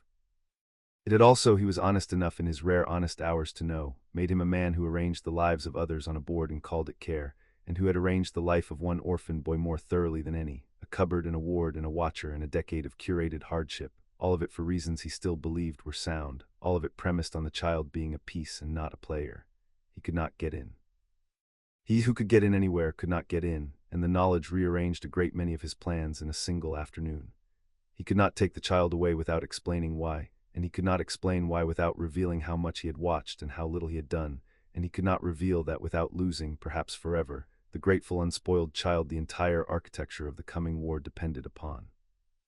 And he could not simply leave it because something founder-grade and green and old was teaching a marked 7-year-old a craft Albus had spent his life believing was safely dead, and a marked 7-year-old who learned that craft was no longer a piece he could move. He was a player, and Albus Dumbledore had spent a very long time, for reasons he believed were good and a few he had stopped examining, ensuring that there was only ever one player at this board. He went home to his tower and he wrote letters and he set watchers he trusted more than a squib, and he began, with the patience that was the truest and most dangerous thing about him, to wait for the child to come out of the trees where Albus could reach him. Sooner or later, he knew, every child comes out of the woods. He set a watcher he trusted, a man who owed him a debt shaped like a dead woman and who could be relied upon to feel anything as cold and green as the old craft from streets away and to report it without sentiment, and he told that man only what he needed to know. Watch the Surrey town, mark when the Potter child walks where you cannot follow, and on the day the trees give him back, send word and do nothing else. Severus Snape read the instruction twice in his rooms in the dungeons, and felt the old familiar weight of being trusted with a corner of a thing and never the whole of it, and went, because he always went, and took up a post at the edge of a copse that his eyes, too, kept sliding away from, and waited and felt, faint and enormous and wrong, the green deep breathing under the hill, and wrote nothing yet, because there was as yet nothing he could bear to put a name to. And in his tower, alone with the phoenix and the small green-smoking instrument, Albus Dumbledore turned over in his mind, the way a man turns over a stone he already knows what lives beneath, the measures that remained to him if patience failed. He could obliviate. It was within his power, delicate as the child's young mind was, to reach in and lift out a summer, to leave a child who had never found a copse, never spoken to a serpent, never learned a green and frightening craft, and to seal the trees behind charms even a founder's wards could not unpick from the outside. It would be a mercy, he told himself, in the voice that had told him a great many things were mercies. It would keep the child a child a little longer, keep the peace a peace, keep the board the shape he needed it. He did not do it. Not yet. Something in him, some old worn honest thing that had survived even Ariana's grave, whispered that a man who had already taken a childhood for the greater good should be very slow indeed to reach for a second, and that whatever was teaching the child in the dark had at the least asked the child's leave for things Albus had never once asked. He sat with that unhappily in the dark, and he waited, and he did not yet understand that the thing he was waiting out was not a child's curiosity but a clock. He did not know what was waiting in the woods for the child to be unable to leave them. It came the way Slytherin had said it would come, which was slowly, and then not slowly at all. Harry felt it in the clearing first, the next time he climbed out of the stair into the grey afternoon with Naya seeing him to the door. The rotunda was the same, the broken dome, the fallen columns, the ivy, but the clearing around it was wrong. The grass at the tree line, which had been the loud seed-heavy green of high summer, had gone the grey of ash in a perfect ring, and the ring had a center, and the center was the doorway in the ground, and the ash spread outward from it the way frost spreads from a point on a window, in feathers, in fingers, reaching. The air over the grey ring was the wrong temperature. Not cold the way a winter morning is cold, which is a presence, cold the way a held breath is cold, in absence, a place the warmth had been called out of and had gone. Harry could feel it on the exposed skin of his arms as a kind of tugging, faint, patient, the sensation of standing too near the edge of something that wanted very slightly to draw the warmth out of him too, the way it had drawn it out of the grass, the way it would draw it, given a moon, out of anything that strayed close enough to a copse no one could look at. The light itself seemed thinner over the ring, the grey afternoon greyer, as though the breach were sipping not just the lives but the very ordinariness of the world around it. A blackbird lay in the grey grass with its wings open and its eyes filmed over, and it had not been torn or struck. It had simply been emptied, the way a glove is empty, the small bright wanting to live of it drawn out and gone, and the grey had grown up around the place where it had fallen. "Naya," Harry said. He had stopped on the threshold, one foot in the stairs green and one in the dying afternoon.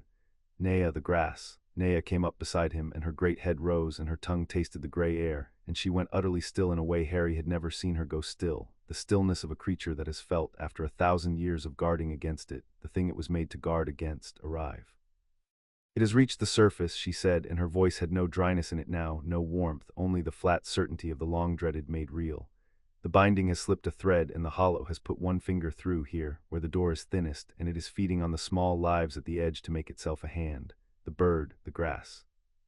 By the turning of the moon it will be the foxes, and the field mice, and then the catwoman's cats, and then furnace. It will be whatever warm small thing wanders too near a copse that no one can quite bring themselves to look at, and no one will ever know why the children of Little Winging began, that autumn, to go grey and quiet and empty in their beds."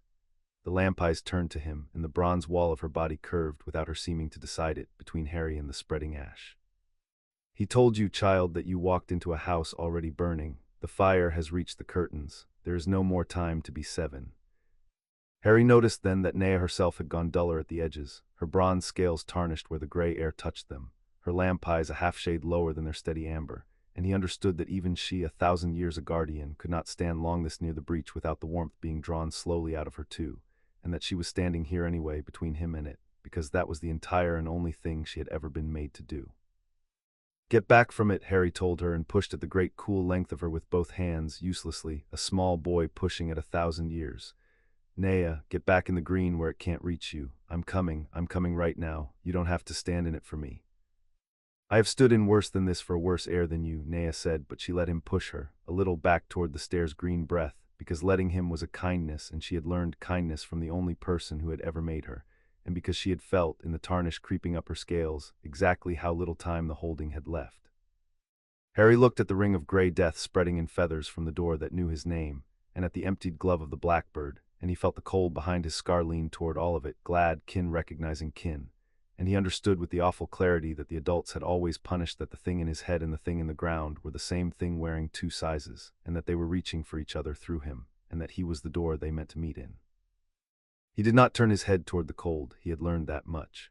He put the watchman on the dying grass instead, on the exact grey edge of it, the way Slytherin had taught him to put it on a wall and read along the grain, and he made himself 7 years old alone on a threshold between a green deep and a dying afternoon, asked the ash the only question that mattered, the one with a handle he could just barely reach.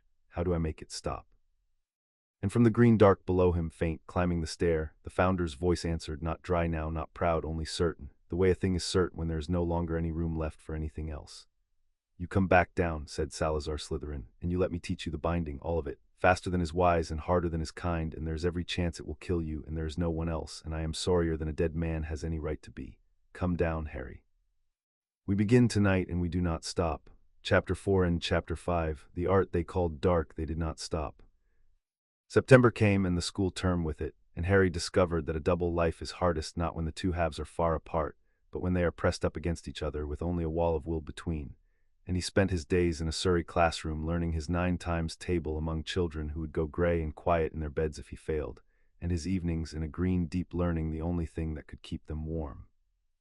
He grew thin in a new way that autumn, not the old thinness of a withheld supper but the thinness of a candle burning at both ends, and Nea took to bullying food on him, real food conjured from the house's old stores, because a binding, she said, is held with the body and not only the will, and a body that is 7 and starved will fail at the seam, and she would not have him fail at the seam for the want of an egg.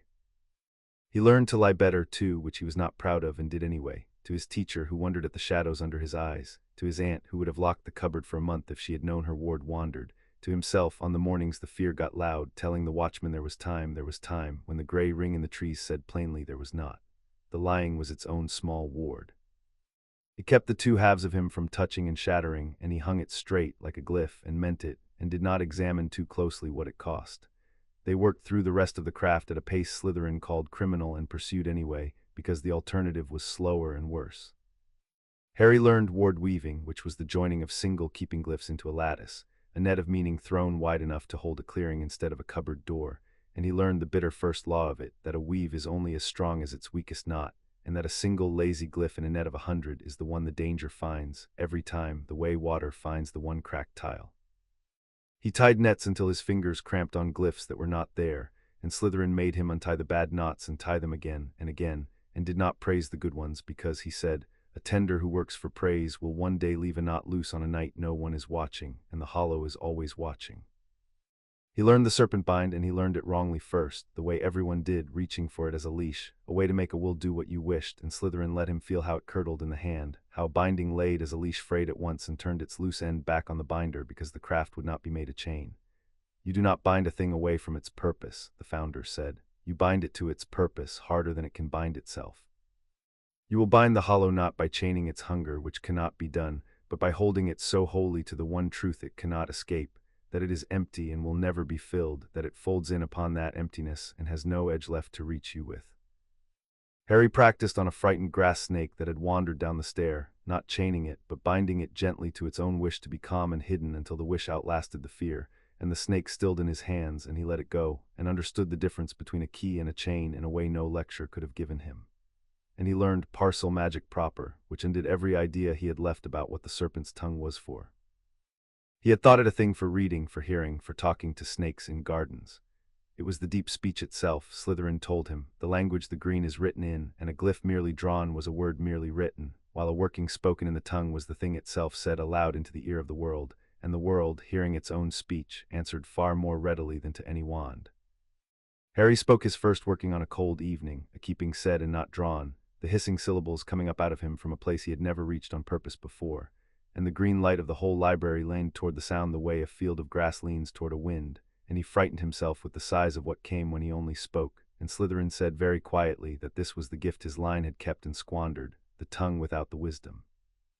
And that Harry was the first in 500 years to be given both at once, and that it had better, for everyone's sake, be enough. There were evenings he fell asleep mid-glyph, folded over the ledger with the ink not dry, and woke in the green dark with Nea coiled warm around him and the lesson suspended without comment, picked up the next night exactly where his eyes had closed. He was 7. The craft did not care that he was 7, and neither, quite, did the founder who had 1,000 years and a dying world pressing on him. But Nea cared and fed him eggs and let him sleep, and that was the only mercy the schedule allowed, and it was enough barely to keep the candle burning at both ends without burning through. The new discipline was the soul ward, and it was the hardest thing he had ever done, because it was the only one he could not practice on anything outside himself. You have warded a cupboard door, Slytherin said. You have read my walls and drawn the keeping glyph and learned the listening until you can feel a ward decide about you across a room. All of that was practice for this, and none of it will save you in the seam if you cannot do this, so attend. You must ward your own threshold. The door I told you of the first night, the soul, the smallest and the dearest, the one each of you is born holding the only key to. Yours has a splinter wedged in the jamb of it, holding it the smallest crack ajar, and a crack is all the hollow needs. In the seam of the renewal, when the binding answers to 2 souls and the wound comes near the surface, the hollow will throw itself at the nearest open door, and the nearest open door will be yours, propped by the splinter that is its own kin.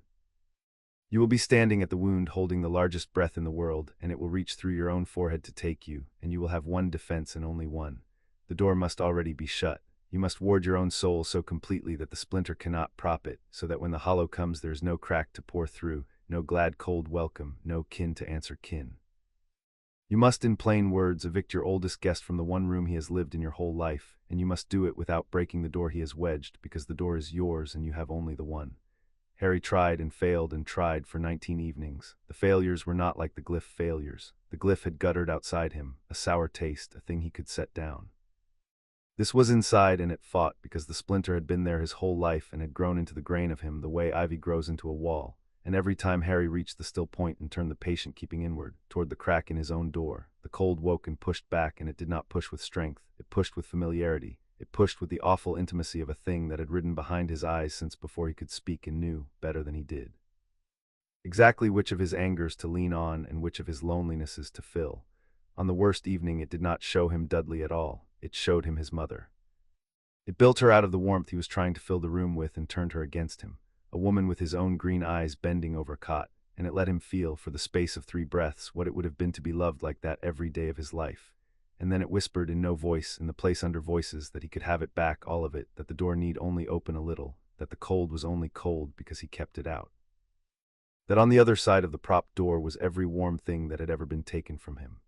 It was the cruelest thing that had ever been done to him, and it was done with his own longing, turned in his own hand like a knife held by the blade, and Harry came up out of that attempt not shaking but very still, the dangerous stillness, and he did not speak for a long time, and Slytherin, who understood, did not make him. "It used my mum," Harry said at last, flat. "It doesn't even know what she was, it just knew the shape of the hole and what fits it. That is all it ever knows," said the founder, gently, "the shape of the hole. It has no mother to remember and no memory to remember her with. That, Harry, is precisely the thing you have that it does not, and it is the thing that will shut the door when you are ready to use it instead of being used by it." On the worst evening before that one, it showed him Dudley's face and how easy it would be, how just to ward not the soul but the cousin, and Harry came up out of the attempt shaking and sick and had to be still against the drip for an hour before the room would hold steady, and Slytherin did not say a single dry thing the whole hour, which was how Harry knew it had been bad. "I can't shut it," he said on the 19th evening with his face on his knees. "It knows me. Every time I get the door nearly closed it shows me something true, something I really want, something I'm really angry about, and the wanting props the door from my side, not just its side, and I can't tell any more which part of the wanting is me and which part is it, and if I can't tell I can't shut the door because half of me's holding it open." He was very tired, and being very tired had made him honest past the point of pride. "Maybe I'm not the right one. Maybe you needed an heir who didn't want anything. I want too much. I've always wanted too much. That's the whole thing that's wrong with me." The silence from the frame was long. "Listen to me," said Salazar Slytherin, and there was something in his voice Harry had not heard before, fierce and low, the voice of a man overturning his own 1,000-year conclusion in real time. "I built this binding to answer to my blood because I believed an heir of mine would be the safest tender, and I have watched my blood prove me a fool across 1,000 years, and tonight at last I understand the error, and it was not in the blood. It was in the wanting. I thought the danger was a tender who wanted too much. I was wrong, the way I am always wrong, in the direction of fear. The danger is a tender who wants nothing, Harry, because a tender who wants nothing has no reason not to let the door swing wide and join the great wanting in the dark, which is precisely what the last of my blood did. You cannot shut the door by pretending you want nothing. You shut it by wanting something more than the thing the splinter offers. You do not evict the guest by becoming empty. You evict him by filling the room so full of what is yours that there is no longer any space along the wall for him to wedge. Stop trying to want nothing. Tell me instead the thing you want most in all the world, and do not be ashamed of it, and we will build the ward out of that." Harry lifted his head. He thought about it, hand under hand, all the way to the floor of himself, past the seaside he had never seen and the parents he could not remember and the cupboard he had taught to love him, all the way down, and at the floor of it, plain and small and entirely his, he found the thing. "I want somewhere that's mine," he said. "Not borrowed, not until they remember I'm there. Mine, a place and people in it who'd notice if I went gray and quiet in my bed. That's it, that's the whole thing. I want to be somebody's on purpose, the way the cupboard's mine now because I made it mine." His voice did something it had not done in years, in front of anyone. "I want to come home and have it be home." "Then ward the door with that," said Slytherin very gently, "for that is a thing the hollow has never once owned and can never offer, because it is the opposite of the hollow in every particular. It is wanting that fills instead of empties, that keeps instead of takes, that makes a place out of a person instead of unmaking a person into a place. Build your soul ward out of home, Harry. The guest cannot prop a door that is already full to the frame with somewhere to belong." Harry found the still point. He turned the keeping inward toward the crack in his own door, and this time he did not try to push the splinter out, did not fight it, did not try to want nothing. He filled the room. He filled it with the green library and the bronze weight of Nea against his shoulder, and the dry cracked laugh he had startled out of a 1,000-year-old painting, with the warm cupboard and the hidden bread and the keeping glyph scratched in a comic's cover. With every small true mine he had gathered that impossible autumn, and he poured it along the grain of his own threshold until there was no wall left bare, no crack left to wedge, no space along the jamb for a cold old guest to hold open. And the door of him swung at last gently of its own warm weight shut. The cold behind his scar did not vanish. He felt it still banked present the ivy in the wall, but it was outside the door now. It pressed and found no crack and could not get its fingers in, and after a while, the way a draft gives up on a sealed window, it subsided to a far small sullen ember with no handle left for any hand to grip his or the hollows. "I shut it," Harry whispered. "It's outside." "I'm the householder, the door's full." "You are the householder," said Salazar Slytherin, and if a portrait could be said to do such a thing, his voice was unsteady. "In 1,000 years, Harry Potter, you are the first of any blood to shut that door, and you did it not by emptying yourself as I would have taught you in my fear, but by filling yourself, which I could never once have taught you, because I never learned it, because no one ever filled the room for me. Go home, sleep behind your full door. We are nearer ready than I dared hope, and we are very nearly out of time, and tomorrow we begin the descent." He made Harry walk the shape of it first in words before a single foot touched the lower stair, because a tender who meets the seam without having rehearsed it is a tender who improvises at the one moment improvisation kills. "You will go down past the library, past the landing of the statues, to the vault I have never shown you, where the old breath still holds. You will lay your lattice over the failing weave without letting the gap show, the way you take a sleeping creature from tired arms. You will speak the binding in the tongue, not draw it, because the wound is too large for a drawn glyph. And in the seam, when it answers to two souls and throws itself at your door, you will not turn your head, you will not bargain, you will not pity it, you will hold the one truth into it, that it is empty and will never be filled, until it folds upon that emptiness and the new breath sets. Nea will hold the threshold above you so that nothing comes down the stair at your back. I will be with you as far as a portrait can go, which is not far and is more than I have managed for anyone in 1,000 years. The green light steadied. Say it back to me, all of it. We will say it back until it is duller than your 9 times table, because the dull thing is the thing your hands remember when your mind has gone white with fear. And Harry said it back and back until the words wore smooth, and that smoothing was the last lesson, and the most important, and the one his hands would reach for in the dark when everything else had burned away. The hollow widened its breach the same week, as though it had felt the door shut against it and meant to answer. That week the cost of the slipping binding fell, as such costs do, on the one who had been made to bear them. Each night, while Harry slept his stolen hours, Nea went up alone to the top of the stair where the breach pulled hardest at the outer wards, and retied with the substance of herself the threads that a tender's hands should have tied and had not for 500 years. And each dawn she came down more tarnished, her poured coin scales gone green-black at the rims where the gray air had drawn the warmth out of her, her lamp eyes a half-shade lower, until she wore the dimness the way the blackbird had worn its emptiness. On the Thursday she did not come down on her own. Harry found her near the top of the stair, coiled so tight around a failing ward thread that the bronze had cracked at the bends of her, holding the thread shut with nothing but the wish of her own dimming body, and he had to talk her down the way she had once talked him through the dark, his hand flat on her cold, dulled scales, his voice level past the fear, promising her one more day, only one, the descent is tomorrow, hold one more day. "I was made to keep the door," she told him when he had her down at last in the green where the warmth could find her again, her voice gone thin as worn silk, "and I will keep it to the last coin of myself, and you are not, furnace, hear me, you are not to spend one breath of the binding grieving me if it comes to that. A thing made for a purpose is never more itself than in the spending of itself for the purpose. I have waited 1,000 years to be spent well. Do not rob me of it with your soft Potter grief." And Harry, who had built his whole soul ward out of the wanting of somewhere that was his and someone in it who would notice if he went quiet, looked at the cracked and dimming creature who had fed him eggs and let him sleep, and refused her flatly, the way she had taught him to refuse the cold. "You're not a thing for a purpose," he said. "You're Nea. And I'm going to keep the door so well you don't have to be spent at all, and then you're going to come and live somewhere warm with me and Mrs. Fig and be grumpy about the cats, and that's the binding I'm actually doing, the rest is just how." The dimmed lamp eyes regarded him for a long moment and did not argue, which from Nea was a kind of weeping. Harry found the ash ring grown to twice its size when he came up the stair on the Saturday, a gray wound in the copse a dozen yards across now, the trees at its edge gone leafless and pale as bone though autumn had barely touched the rest, and the cold drawing on his skin from further off than before.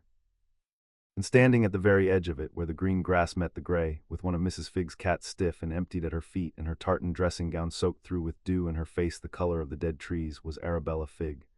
I followed the cat, she said without turning, in a voice scraped thin. Tibbles, he's been going to the trees. I told myself it was mice. I followed him this morning and he walked into that and he just stopped like a torch switched off. And I couldn't make myself step in after him, my legs wouldn't, and I've been standing here ever since, not able to go forward and not able to go back, and then you came up out of the ground like something out of a story, and I find I'm not even surprised, which tells you the state I'm in. Now she turned, and her eyes were terrible and clear. What is it, love? What's eating my cats in your trees? And don't you dare tell me it's nothing. I've had a lifetime of nothing. I'm a squib, not a fool, and I've known the difference since I was younger than you. Harry looked at the squib in her dew-soaked dressing gown, standing as near to the oldest danger in the world as a person without magic could stand, refusing to leave it, and he made a decision that Slytherin would have called reckless and that he would have made again. It's the thing the whole place was built to keep shut, he said. And it's getting out, and there's only me who can shut it again, and I know that sounds mad, and it's true, and I'm sorry, and please don't tell Dumbledore because he'll stop me, and if he stops me, your cats won't be the last thing that goes quiet in its bed. Arabella Figg looked at the 7-year-old who had said the name Dumbledore the way you say the name of a weather front, and something in her face that had been breaking for weeks finished breaking, and what was underneath was made of older and harder stuff than anyone had ever given a cat-keeping squib credit for. I already didn't tell him, she said. Thursday. He came to tea and asked after you, and I lied to his face, and I've been sick about it and glad about it in turns ever since, and now I'm only glad. You listen to me, Harry Potter. I don't understand the half of what you've said, and I believe the whole of it, and whatever it is you're doing down there in the dark, you're not doing it with no one in the world knowing where you've gone. You'll come to mine after every time, and I'll have the kettle on and a lie ready for your aunt, and if you don't come up by a time we'll set, She stopped, because what could a squib do, and then she lifted her chin because she had decided to do it anyway. I'll come down after you myself, I will, don't think I won't. It was, Harry thought, the bravest thing he had ever heard anyone say, because she had nothing to back it with and said it anyway, and he understood that this was a different kind of magic from the kind in the ledger, older maybe, and that he had just been given a piece of the very thing he had built his soul ward out of, somewhere that was his, by a woman who smelled of cabbage and had lied to the most powerful wizard alive for the sake of a marked little thing she was not even being paid enough to love. He did not get the chance to thank her, because that was when Albus Dumbledore came out of the trees. He came the way weather comes, without hurrying and without any possibility of being stopped, a tall old wizard in traveling robes the deep blue of a winter dusk, and the mug-repelling wards that turned every other eye in Surrey did not turn his, not anymore, because he had spent 3 weeks and the better part of his formidable will learning to refuse to be refused. And he had finally walked the unwalkable path on the morning his watcher sent word that the Potter child had not come out of the woods by his usual hour. His blue eyes took in the ash ring and the emptied cat and the leafless trees and the squib in her dressing gown, and the thin green-eyed child standing far too close to a wound in the world that Albus Dumbledore recognized now for exactly what it was, and his face, which had comforted a century of frightened children, went still in a way that frightened Harry more than shouting would have. Arabella, Dumbledore said, gently, not looking at her, I think you had better take yourself home. This is no longer a matter for tea. And then to Harry, in the kindest voice in the world, the voice that had bought 15 years of a squib's loyalty and 10 years of a nation's trust. Hello, Harry. My name is Albus Dumbledore, and I have known you since you were very small, and I am more sorry than I can say that we meet for the first time here in this dreadful place with you so frightened and so far out of your depth. Will you do something for me? Will you come away from the edge and take my hand and let me deal with what is in those trees? I have dealt with worse. You need never think of it again. I can make it so you need never even remember it. It was a magnificent offer, and Harry felt the pull of it in his whole exhausted body, the longing to hand the largest breath in the world to a tall, kind old man who had dealt with worse and step back and be 7, and he might have taken the hand, he would think later, if Slytherin had not spent 1,000 years teaching him precisely one thing above all others, which was not to turn his head toward the thing that offered to take the wanting away. He did not turn his head. You said you've known me since I was small, Harry said, and his voice came out level, the cupboard level, the level he used when he could not afford to feel the thing yet. How small, a flicker far back in the blue eyes behind the warmth. Since you were a baby, Harry, since the night your parents died. Then you know where I sleep, Harry said. You've always known, you know about the cupboard, you know about Dudley. You know Aunt Petunia bolts the door and that nobody's wanted me for one single day of my whole life, because Mrs. Figg told you, didn't she, all of it, for 15 years, and you said thank you and you changed nothing. He watched the old face and read it the way he read a ward along the grain, and what he read there was not denial. You knew, and you left me there on purpose, because there was a reason. There's always a reason with you. I can hear it in how you're standing. So before I take anyone's hand, I want the reason. Why did you leave me in the cupboard if you've known since I was a baby? The clearing was very quiet. Even the hollow seemed to listen. Because love is a protection older than any I could cast, Albus Dumbledore said at last, and to his credit he did not look away, and your mother died to give it to you, and the magic of it lives in your aunt's blood in her house, and only there, and only while you can call it home. While you live with your mother's sister, you're safe behind a wall not even the darkest wizard alive could breach.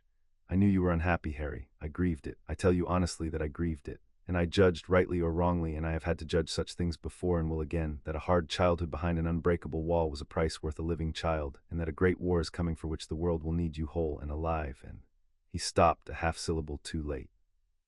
And humble, Harry finished very softly, because he had heard the shape of the missing word the way he heard the missing meaning in a ward, and grateful. You wanted me kept small so I'd be easy to be glad of you when you finally let me out. You weren't only protecting me, you were keeping me, like a thing on a shelf, for later, for the war. That's what I am to you, a piece you put somewhere safe. And Albus Dumbledore, who had not been read so accurately by anyone, friend or enemy, in longer than this child had been alive, was silent, and the silence was the loudest answer in the world. I am trying to save lives, Harry, he said, and for the first time the steel showed plain under the grandfather, bright and certain and entirely without apology. Thousands of them, tens of thousands, when the war comes. I have carried that arithmetic my whole life, and I will carry it to my grave, and I will not pretend to a child that the saving of many is gentle to the few, because it is not, and anyone who tells you otherwise is selling you something. Yes. I kept you safe and I kept you small, and I would, God forgive me, do it again, because the alternative is a world in which the wall fails and you die at 15, and the war is lost, and the cupboard you resent so bitterly turns out to have been the kindest room you were ever offered. Now, I have answered you honestly, more honestly than I have answered anyone in years, because you have earned it, and because there is a thing in those trees that does not care about either of our arithmetics. Whatever you have learned in the dark, whoever has taught it to you, you are 7 years old, and that is the oldest and hungriest evil in Britain, and you will hand it to me now, and you will let me carry it, because that is what adults are for, and you have never once in your life been allowed to find that out. It was, Harry would think for the rest of his life, the most tempting thing anyone ever said to him, because most of it was true, and the true parts were the hook the false part rode in on. Because he did want it, that was the thing the cold in his head could not understand, and the old wizard understood perfectly. How badly a tired 7-year-old wants to be told that an adult will carry it now, that he can put the largest breath in the world into a pair of hands that have held worse, that he can go back to being too small to matter and let that smallness be, for once, a mercy instead of a cage. The wanting stood up in him so fast it stung. For one whole breath the longing to take the offered hand was the loudest thing in the clearing, louder than the cold, louder than the dying trees, and Harry stood inside it and did not move, the way you stand inside a wave and let it pass over you without letting it take your feet, and he understood that this was the same skill, exactly the same, as not turning his head toward the splinter, and that Slytherin had been teaching him to survive this precise moment since the first evening with the drip. When he had no idea a moment like this existed, he found the still point. He stood in the dying clearing with the most powerful wizard alive, holding out a hand made of real grief and real arithmetic and a real offer to let him be a child, and he did the hardest thing the whole autumn had taught him, harder than the soul ward, harder than the glyph, harder than not turning his head. He weighed it. He did not reject it out of anger, and he did not take it out of longing. He weighed it the way Slytherin had taught him to weigh everything, hand under hand, down to the floor. You can't get in, Harry said. Can you? You've been trying for 3 weeks. The path won't let you, and the door won't open to you, because the door only opens to honest serpent tongue and a heart that's not come to take, and you've come to take. You've said so. You want to carry it away and seal it and put me back on the shelf. The wards know that. That's why you're talking to me instead of just doing it. You need me to hand it to you because you can't reach it yourself. He met the blue eyes. And the thing in the trees can only be shut by my blood, by the craft, by someone who spent 1,000 evenings learning not to turn their head. You haven't, you can't. You'd carry it out and it would catch you in the seam and it would have you instead of me, and you'd be a worse hollow than the one we've got, because you'd be a kind one and people would follow a kind one anywhere. I'm not handing it to you to protect you. I'm not handing it to you to protect me. I'm not handing it to you at all. Harry, said Albus Dumbledore, and the steel was bare now, and the clearing, dimmed as something very old and very powerful, gathered itself around the old wizard. I am not asking. I know, said Harry.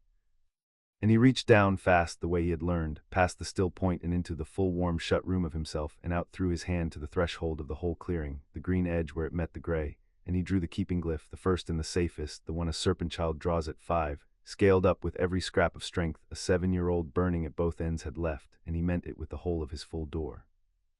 Not let no one in, which was a fist, but this is mine to keep, and you may not take it from me, no matter how kind the reasons, because it has been taken from everyone else for 1,000 years, and not one of them was asked.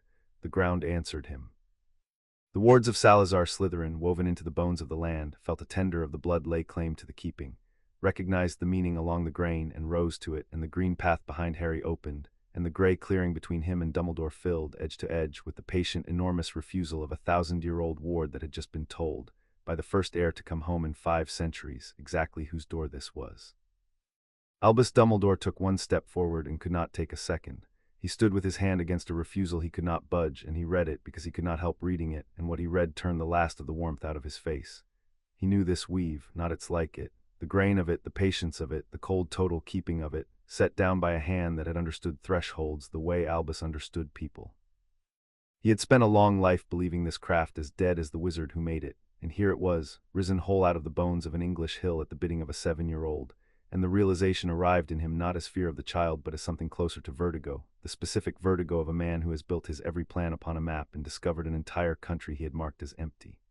Salazar, he said under his breath, to the ward, to the trees, to 1,000 years. It was real, the thing you frightened them with. You were keeping it, and they called you a monster, and I have spent my life teaching children to call you a monster. For one moment the most certain man in Britain was not certain at all, and the child saw it and did not press it, because Slytherin had taught him that you do not strike a person in the one instant they are honestly afraid, you let them remember it. "Go home, sir," Harry said, and he was shaking now because the glyph had taken nearly everything he had, and he did not let the shaking into his voice. "I'm not your piece, I'm the householder, and I've got a door to keep." He turned before the old wizard could answer, before he could see whether the steel would have softened or sharpened, and he walked back into the green dark on legs that barely held him, with Nea's bronze length rising to meet him at the stair. Behind him, Arabella Figg's voice rang out across the dying clearing, fierce and cracked and glorious. "Don't you Arabella me, Albus Dumbledore. I watched that baby grow up in a cupboard, and I wrote it all down for you in my best hand, and you sent me a thank you and a tin of fudge, and now you come strolling out of the trees in your good robes to tell a 7-year-old he's out of his depth. He's been out of his depth his whole life, and not one of you great wizards ever once reached in to pull him up, and now he's gone and learned to swim, and you want to drag him out by the hair and call it a rescue. Well, I shan't help you. 15 years of your eyes in this street, and I am done. Go home and leave the child his door." There was a silence after it that Harry, descending, felt more than heard, the silence of a great man with no answer ready, and the last thing that reached him before the green dark closed over was the Founder's voice, climbing the stair to meet him, stripped of all its dryness, sounding for the first time in 1,000 years something very close to proud. "Now," said Salazar Slytherin, "you are ready. Come down, Harry. It is time to keep the largest door." Chapter 5 and Chapter 6. The deep green, the stair below the library, was not the stair he knew. The stair he knew was steep and dressed and carved with running serpents, a thing made by hands. The stair below the library had not been made. It had been found or grown or remembered. The greenlit walls gave way, step by descending step, to raw stone that was older than dressing, older than the idea of a wall, and then to something that was not stone at all but the held shape of stone, a darkness with the weight of rock and none of its comfort, and the serpents in the walls stopped running and began, instead, to watch. Harry went down with Nea poured ahead of him, her cracked scales catching what little light there was, and the ledger's words wore smooth in his mouth, said and said until they were duller than the 9 times table, and he was glad of the dullness, because the dullness was the only thing in him that was not afraid. He had read in the ledger that the deeper places of the green did not obey the surface rules of up and down and once and now, and he had thought he understood it, the way you think you understand the sea from a picture of it. He understood it now. The stair went down, and the down became a direction that had nothing to do with his feet. He passed a window that looked out on no garden but on the green deep itself, the substrate, the lining of the world laid bare, and it was vast beyond the holding of a single mind, a slow luminous ocean of meaning with no shore and no surface, and things moved in it that were not creatures but were not nothing, the great patient thoughts of a world thinking itself. And Harry understood that he was a single struck spark falling past the face of a furnace that did not know he existed and would not have been troubled to learn it. The green did not love him, the way the ward in the library had seemed to love. The green did not know him. It was older than knowing, older than the small bright accident of minds, and the realization should have crushed him and did not, because Slytherin had spent 1,000 evenings, it turned out, building him a place to stand inside exactly this. Most who reach this window go mad here or worship here, which is the same madness wearing better robes, the green light said, traveling beside him. They see the deep and they decide it must be a god, because a thing that vast must surely be looking back. It is not looking back, it is not looking. That is the first mercy and the last terror of the craft. The world is not watching you, Harry, and so the world cannot be bargained with, and so the only thing that has ever mattered is what you choose to mean inside a deep that does not care what you mean. The hollow is what happens to a soul that cannot bear that the deep does not care. It tried to make the deep care by becoming a hole in it. Do not pity that it failed, pity that it tried. He kept the watchman on the smooth, dull words. He did not look long out of the window. A spark that stares too long into a furnace forgets it is a spark. They passed the landing of the statues, the carved black serpents with their amber eyes that had nearly turned him on the stair the first night, a lifetime and a summer ago, and the statues turned their lit stone heads to follow him down, all of them, slow as sunflowers. They did not look like guards now. They looked like mourners standing at the edge of a road, and Harry understood that this was the road they had been carved to watch, that they had waited 1,000 years not for an intruder to climb up but for a tender to go down, and that he was the procession they had been made to witness. He lifted his chin to them as he passed because it seemed owed, and the amber eyes dimmed and brightened in answer once like a held breath let and taken. The cold deepened, the honest cold of depth, of stone that had never known sun, of a place below the reach of the world's warmth. His breath smoked, his fingers ached around the dull words. Nea ahead of him had stopped shedding any light at all, her cracked scales drinking the dark, and only her lamp eyes burned, low and steady, 2 amber coins sinking into the floor of everything. How much further, he asked, and his voice fell into the dark and did not come back, because there were no longer walls in any direction his voice understood. There is no further, Nea said. There is only down, and we are nearly at the bottom of down. Furnace. She stopped on the knot stair, and her great gray head came around, and her dimmed eyes found him in the dark. I have walked tenders to this door before in the first centuries when his blood still came. Not one of them was a child. Not one of them was kind. Not one of them, when I told them what the spending of myself might cost, refused it the way you refused it on the stair. I want you to know before the bottom that whatever waits in the chamber of the wound, I was glad it was you who came. 1,000 years is a long time to keep a door for strangers. You were never a stranger. And then, before the wet in his eyes could become anything he would have to put away, down, and do not tell him I went soft at the end. He has a very long memory and nothing to do with it but remember, and he would not let me hear the last of it for another 1,000 years. Steady, said Slytherin, and the founder's voice came from a small green light that traveled with them, a thing he did not understand and did not question, the portrait come with him as far as a portrait could go. You are feeling the scale of it. Every tender feels it once at the place where the made stair becomes the found one, and most turn back, and the turning back is wisdom, and you do not have the luxury of it. The scale is true, you are very small, hold to the smallness. The hollow is the one thing down here that forgot it was small, and that forgetting is the whole of what it is. Your smallness is your soul ward's foundation. A small thing that knows it is small has a door it can shut. Down, we are nearly at the floor of the world. They went down the last of the down in silence, the spent gray serpent and the burning small boy and the traveling green light of a dead man, 3 small certainties descending into a deep that did not know they were there, and at the bottom the knot stair gave onto a floor level and final, the floor below which there was no below, and the air on it was so still and so cold that Harry's first breath of it ached in his teeth. The floor of the world was a chamber, and at the center of the chamber was the wound.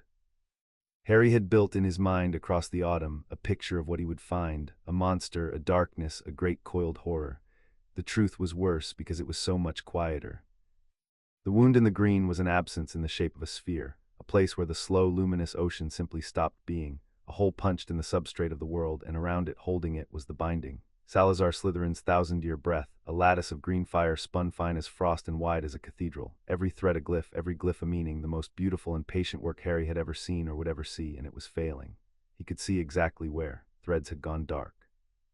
Knots had slipped. In a dozen places the green frost had worn through to gaps, and through the gaps the absence pressed, patient, eternal, and where it pressed the green light did not merely go out. It was unmade, it was drunk. And from the largest of the gaps, the one whose thread Nea had been holding shut with the cracked substance of her own body, a finger of the absence had reached up through 1,000 years of stone toward a copse in Surrey, toward the foxes and the cats and the children in their beds, toward the small, warm-shaped magic of a child learning a dead man's craft. It was not glad to see him. It was not anything to see him. That was the horror of it, the thing the histories and the nightmares always got wrong. There was no malice in the hollow, no cruelty, no mind. There was only the appetite, worn perfectly smooth by ages of starving, the pure abstract fact of wanting with no one left inside to want. And when Harry's warded soul came down the found stair into the chamber of the wound, the appetite turned the blind enormity of its attention toward him, not because it hated him, but because he was warm and full and near. And the only thing the hollow had ever known how to do with warm, full, near things was to draw the warmth out of them and the fullness out of them and leave the glove. Harry was 7, and for one moment he was only 7, only a small cold boy at the bottom of the world looking at the oldest dead thing there is, and everything Slytherin had taught him about scale and stillness, and the knot turning of heads went thin as paper against the simple animal wrongness of standing near a place where the world had been eaten. His teeth wanted to chatter, his legs wanted to fold. The part of him that was still just a child who slept in a cupboard, wanted his mother, wanted anyone, wanted out. He let that part be afraid, the way he had learned to let the guests walk through the room, and he did not let it have his hands, and his hands, freezing and certain, settled flat against the floor of the world. The cold behind his scar woke and pressed against his full-shut door, and for the first time in the whole autumn it was not the loudest cold in the room, because the great cold of the wound was so much larger that the splinter was only its echo, only a single struck note of a chord that filled the world, and Harry understood, standing at the floor of everything, that the splinter and the hollow were the same hunger written at two sizes, kin calling to kin, and that he stood between them. The door they meant to meet in, exactly as he had feared on a dying afternoon a lifetime ago. He did not turn his head. "Look at it once all the way," said the small green light at his shoulder, and the founder's voice had gone low and steady, the voice of a man standing beside a thing he had stood beside for 40 years of his life and 1,000 of his death, "so that you are not surprised by it later, and then do not look again. That is my binding. Every thread is a glyph I drew on a night I believed I could not draw another. Every knot is a meaning I meant when meaning cost me everything I had left. I spun it across the last 40 years I was alive, alone in the dark, while the world above raised its children and forgot my name and carved me into a monster, and it held. 1,000 years, against the oldest hunger there is, it held, because I meant it, because a thing meant well enough outlasts the one who meant it. That is the only immortality the craft allows, and it is the only one worth having, and my blood threw it away to chase the other kind, the kind that made the thing in that hole. Now you will mean it after me. Lay your meaning beside mine, and do not fear that yours is younger. Younger is not weaker, Harry. Younger has more left to spend." Harry looked at it once all the way, a cathedral of green frost holding a hole in the world, beautiful and failing, a dead man's love built to outlast his death and worn thin at last for the want of anyone to mean it after him. Then he did not look at it again. "Begin," said the small green light that was all that was left of the dead founder who had kept this door 1,000 years. "Lay your lattice over mine where the threads have died. Do not touch the gaps, you cannot mend a gap, you can only keep around it. Speak the binding, Harry, speak it dull. Let your hands remember what your mind is too frightened to." Harry knelt at the edge of the failing weave, and he put his palms flat against the cold floor of the world, and he read along the grain of the 1,000-year breath the way he had read a cupboard door, and he found the rhythm of it, the patient meaning Slytherin had poured into it across the last 40 years of his living life, and he began in the deep speech, in the serpent's tongue that came up out of him from the place under speech, to say it back, to say it forward, to take it up. The words were not loud. The largest working in the world is the quietest, because it is not a shout flung at the dark but a breath held against it, and Harry held it, glyph by spoken glyph, laying his green fire alongside the founders where the founders had gone dark, weaving his lattice into the old one knot by knot, his small warm meaning beside the old cold patient one, and where they met they held, and the gaps in the weave, one by one, stopped widening. A dark thread kindled green again under his voice. A slipped knot drew tight. The finger of absence reaching up toward Surrey wavered and thinned and began, the smallest fraction, to be pressed back down toward the wound where it belonged. It was working. He was 7 years old, and he was keeping the largest door there had ever been, and it was working. It did not feel like the lessons. The lessons had been hard the way climbing is hard. This was hard the way holding your breath underwater is hard, a thing that gets worse precisely because you are succeeding. Every spoken glyph costing a little more than the one before, the cold floor drinking the warmth out of his knees, the smoke of his breath thinning as the words took it. The weave fought him not from malice but from age, 1,000 years of set meaning reluctant to share the load with a new and smaller pair of lungs, and twice his voice stumbled on the deep speech, and twice the lattice shuddered, and twice he found the dull smooth words his hands remembered and pulled it back. Far above, at the top of the world, he felt Nea take the weight of the upper threshold and grow a shade dimmer for it. At his shoulder the green light of a dead man burned without wavering. Ahead of him in the work he could feel the seam coming the way you feel a cliff edge coming through fog, by the way the ground of the thing began to fall away toward it, and he made the words duller and walked toward the edge on purpose because there was no way to keep the door but through it.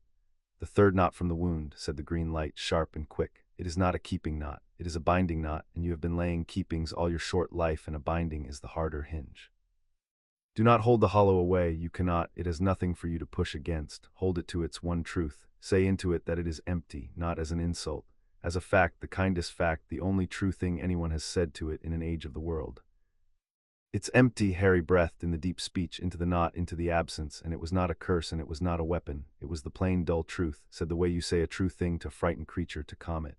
You are empty and you will never be filled, and I am not going to lie to you about it the way the first coward lied to himself. I am only going to hold you to it gently forever so that you can stop. And the binding knot, hearing the one truth at the center of the oldest lie in the world, drew tight, and the absence behind it folded the smallest fraction in upon itself, and a thread of green frost that had been dark for 100 years kindled and held. "Good," said Slytherin, and the word came out of him like something torn loose. "That is the binding. That is the thing my whole line was too proud and too frightened to learn, that you do not defeat the hunger, you tell it the truth until it can rest. Again, the next knot, do not slow. The seam is past the next knot, and you must reach it while your voice still holds." He did not slow. He laid knot after knot, keeping and binding by turns, his voice a thread of hiss in the dark, his hands flat and freezing on the floor of the world, and the work took a toll the lessons had only ever hinted at. His nose began to bleed, and he let it, a slow warm line down to his lip that froze before it could drip.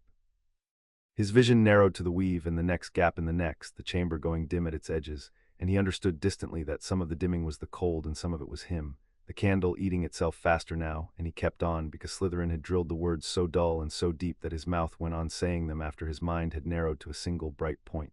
A gap closed, a dark thread woke green.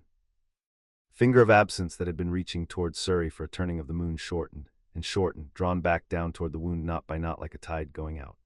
He thought somewhere under the dull smooth words of the blackbird emptied in the grass and the cat switched off like a torch and the children who would have gone quiet in their beds, and he did not let the thinking become a turned head, but he let it become fuel, one more warm true thing to pour into the weave, and the weave took it and held. "You are past the worst of the weave," the green light said, and there was something in it that had not been in it before, a held breath of hope 1,000 years old. 3 knots to the seam. Whatever you have left, Harry, keep a little of it back. The seam will ask for all of it, and you must have a little more than all. Harry kept a little of it back. It was the hardest instruction of the whole craft, harder than the soul ward, harder than not turning his head, because every burning cell of him wanted to spend everything now, to finish, to be done. And the discipline was to hold a reserve against a worse moment he could not yet see, to trust the dead man that the worse moment was coming. He found the held-back strength and walled it off behind the still point, a coal banked under ash, and he laid the next knot with what was left, and the next, and felt the seam open before him at last, the place where the old breath and the new must trade, the thinnest place in the world, and he gathered himself at the edge of it the way he had once gathered himself at the lip of the unwalkable path in a hot wood a whole life ago. And then he reached the seam, and the seam was where Slytherin had told him it would be, and it was worse than Slytherin had been able to say.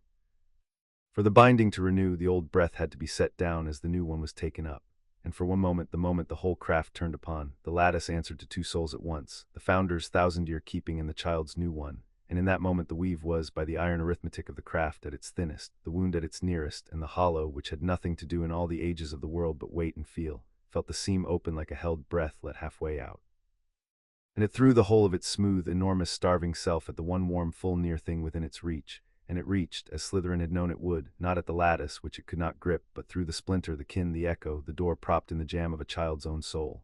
The cold came up through Harry's scar like a key turning in every lock he had. It was not like the looking, the first night. The looking had been a guest peering through a window. This was the whole ocean of absence pouring itself at a single door, and the splinter behind his scar flung itself wide to welcome the flood, glad, glad, kin answering kin. And for one endless instant every wanting Harry had ever wanted was offered to him at once if only he would open. His mother's face, the seaside, a home, a family, an end to being tired, an end to being small, an end, an end, an end. And all he had to do was turn his head and let the door swing, and the cold would carry him out into the great warm ocean of not wanting anything ever again. And the terrible thing, the thing he would never tell anyone, the thing he barely let himself know even in the doing, was that a part of him wanted it, not the splinter's wanting, his. The tired 7-year-old in the burning body wanted, for one whole white instant, to set the largest door in the world down and stop, to let the warm nothing take the cold nothing and be done, to not be the householder, to not be chosen, to not be the only one, to just be small and safe and gone the way a switched-off torch is gone. The hollow did not have to manufacture that longing. It only had to find it already there and hold it up to him like a mirror. Harry held the door. He held it the way he had learned to hold it, not by fighting, not by emptying, but by filling. And he filled it now with everything, with the green library and the dry cracked laugh and the bronze weight against his shoulder, with eggs bullied onto him and a kettle promised and a lie told to a great wizard for his sake, with the cupboard he had taught to love him and the somewhere that was his that he had built his whole soul out of wanting. And he poured it all along the grain of his own threshold until there was no crack the flood could find, no jam the splinter could prop, no welcome anywhere in the full warm shut house of him, and the hollow threw the oldest hunger in the world against the door of a 7-year-old who knew exactly what he wanted and could not get a single finger in. But the splinter, denied its door, did the thing neither of them had foreseen. Unable to open Harry's soul to the flood, it tore instead at its own moorings. the cold ivy ripping itself out of the wall it had grown into for 7 years, trying to leave, to fly down to the wound, to rejoin the great hunger it was kin to, and the tearing was a wound of its own, and Harry felt his own self rip at the edge where the splinter had lived, and he made a sound he had not made since the cupboard, and his lattice guttered, and one knot, the new one, the one his voice was holding, slipped. Nea. The green light cried in the Founder's voice, sharp with 1,000 years of dread made real.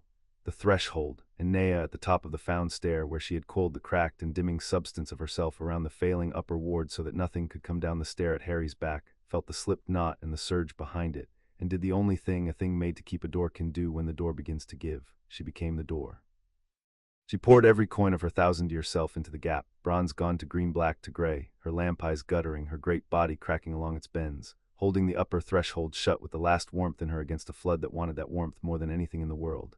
And she held, and Harry felt her holding, felt her spending herself exactly as she had told him she wished to be spent, and he hated it with the one clean fury he had left, and the fury was warm.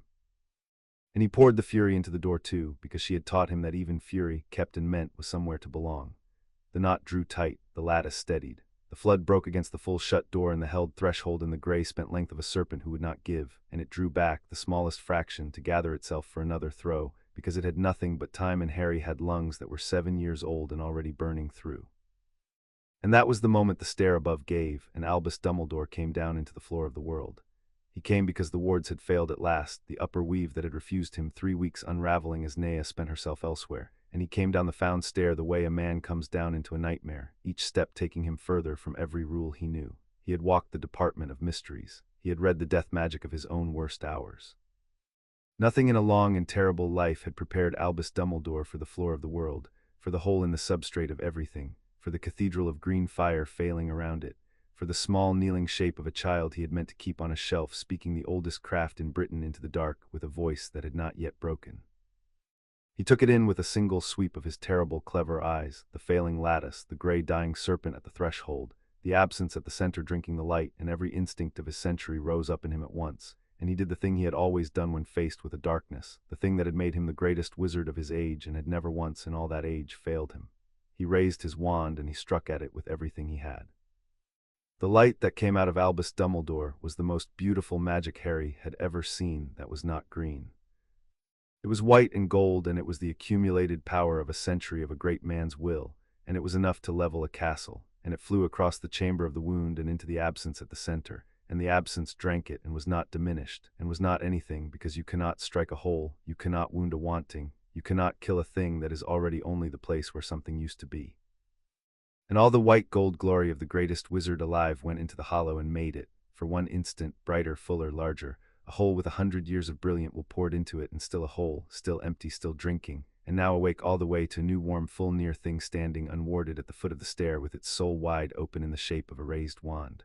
The hollow turned from the warded child to the unwarded man. No. Harry shouted in English, in plain terrified English, because some things are too fast for the deep speech. Don't fight it, you can't fight it, it eats whatever you throw at it, it's eating you, your soul's open, shut your door. But Albus Dumbledore did not know how to shut his door. No one had ever taught him. No one alive knew the craft but a 7-year-old and a painting and a dying snake. And the most powerful wizard in Britain stood at the floor of the world with his soul flung wide in the habit of a lifetime of meeting darkness head-on.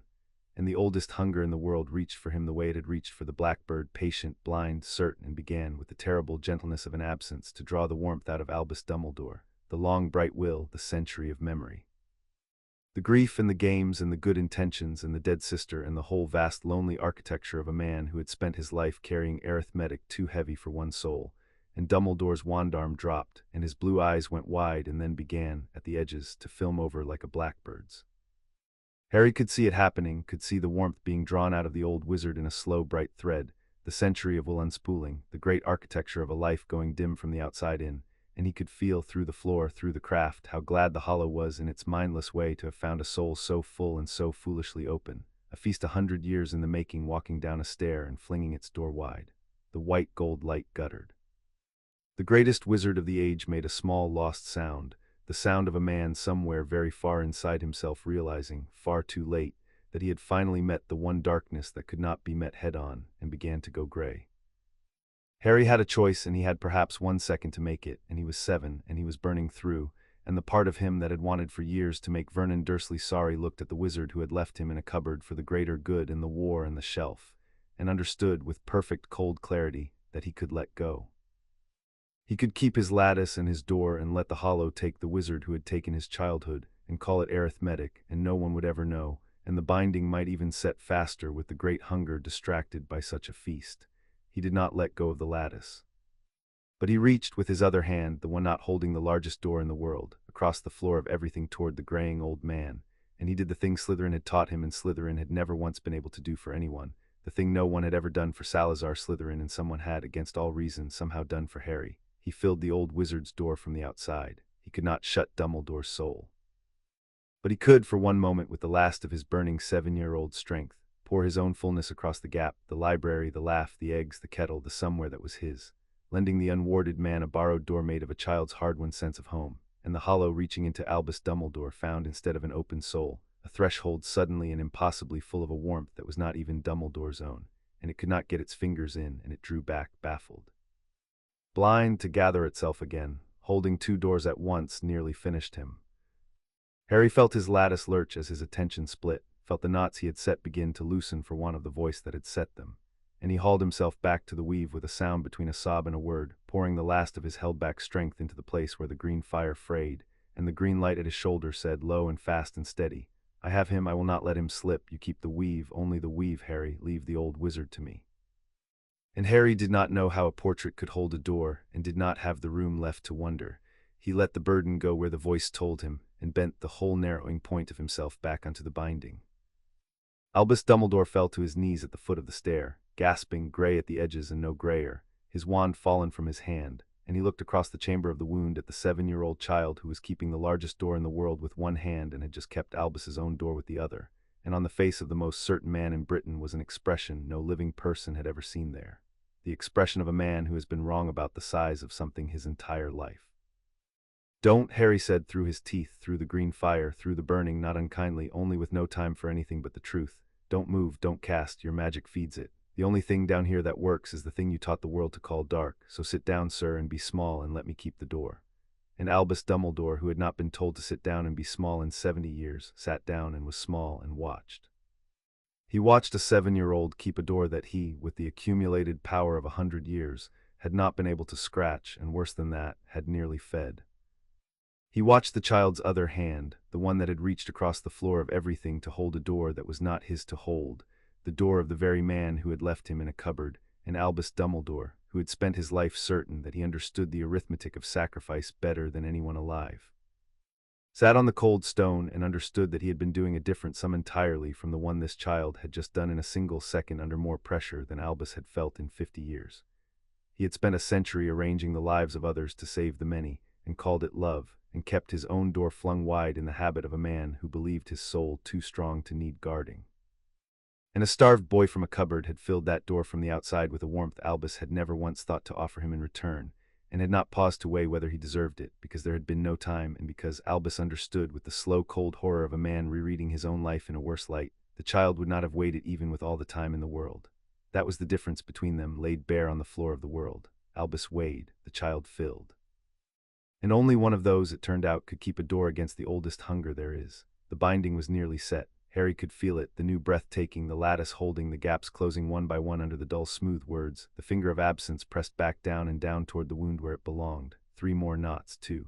Nea held the threshold with the last gray coin of herself. The portrait's green light burned steady at his shoulder.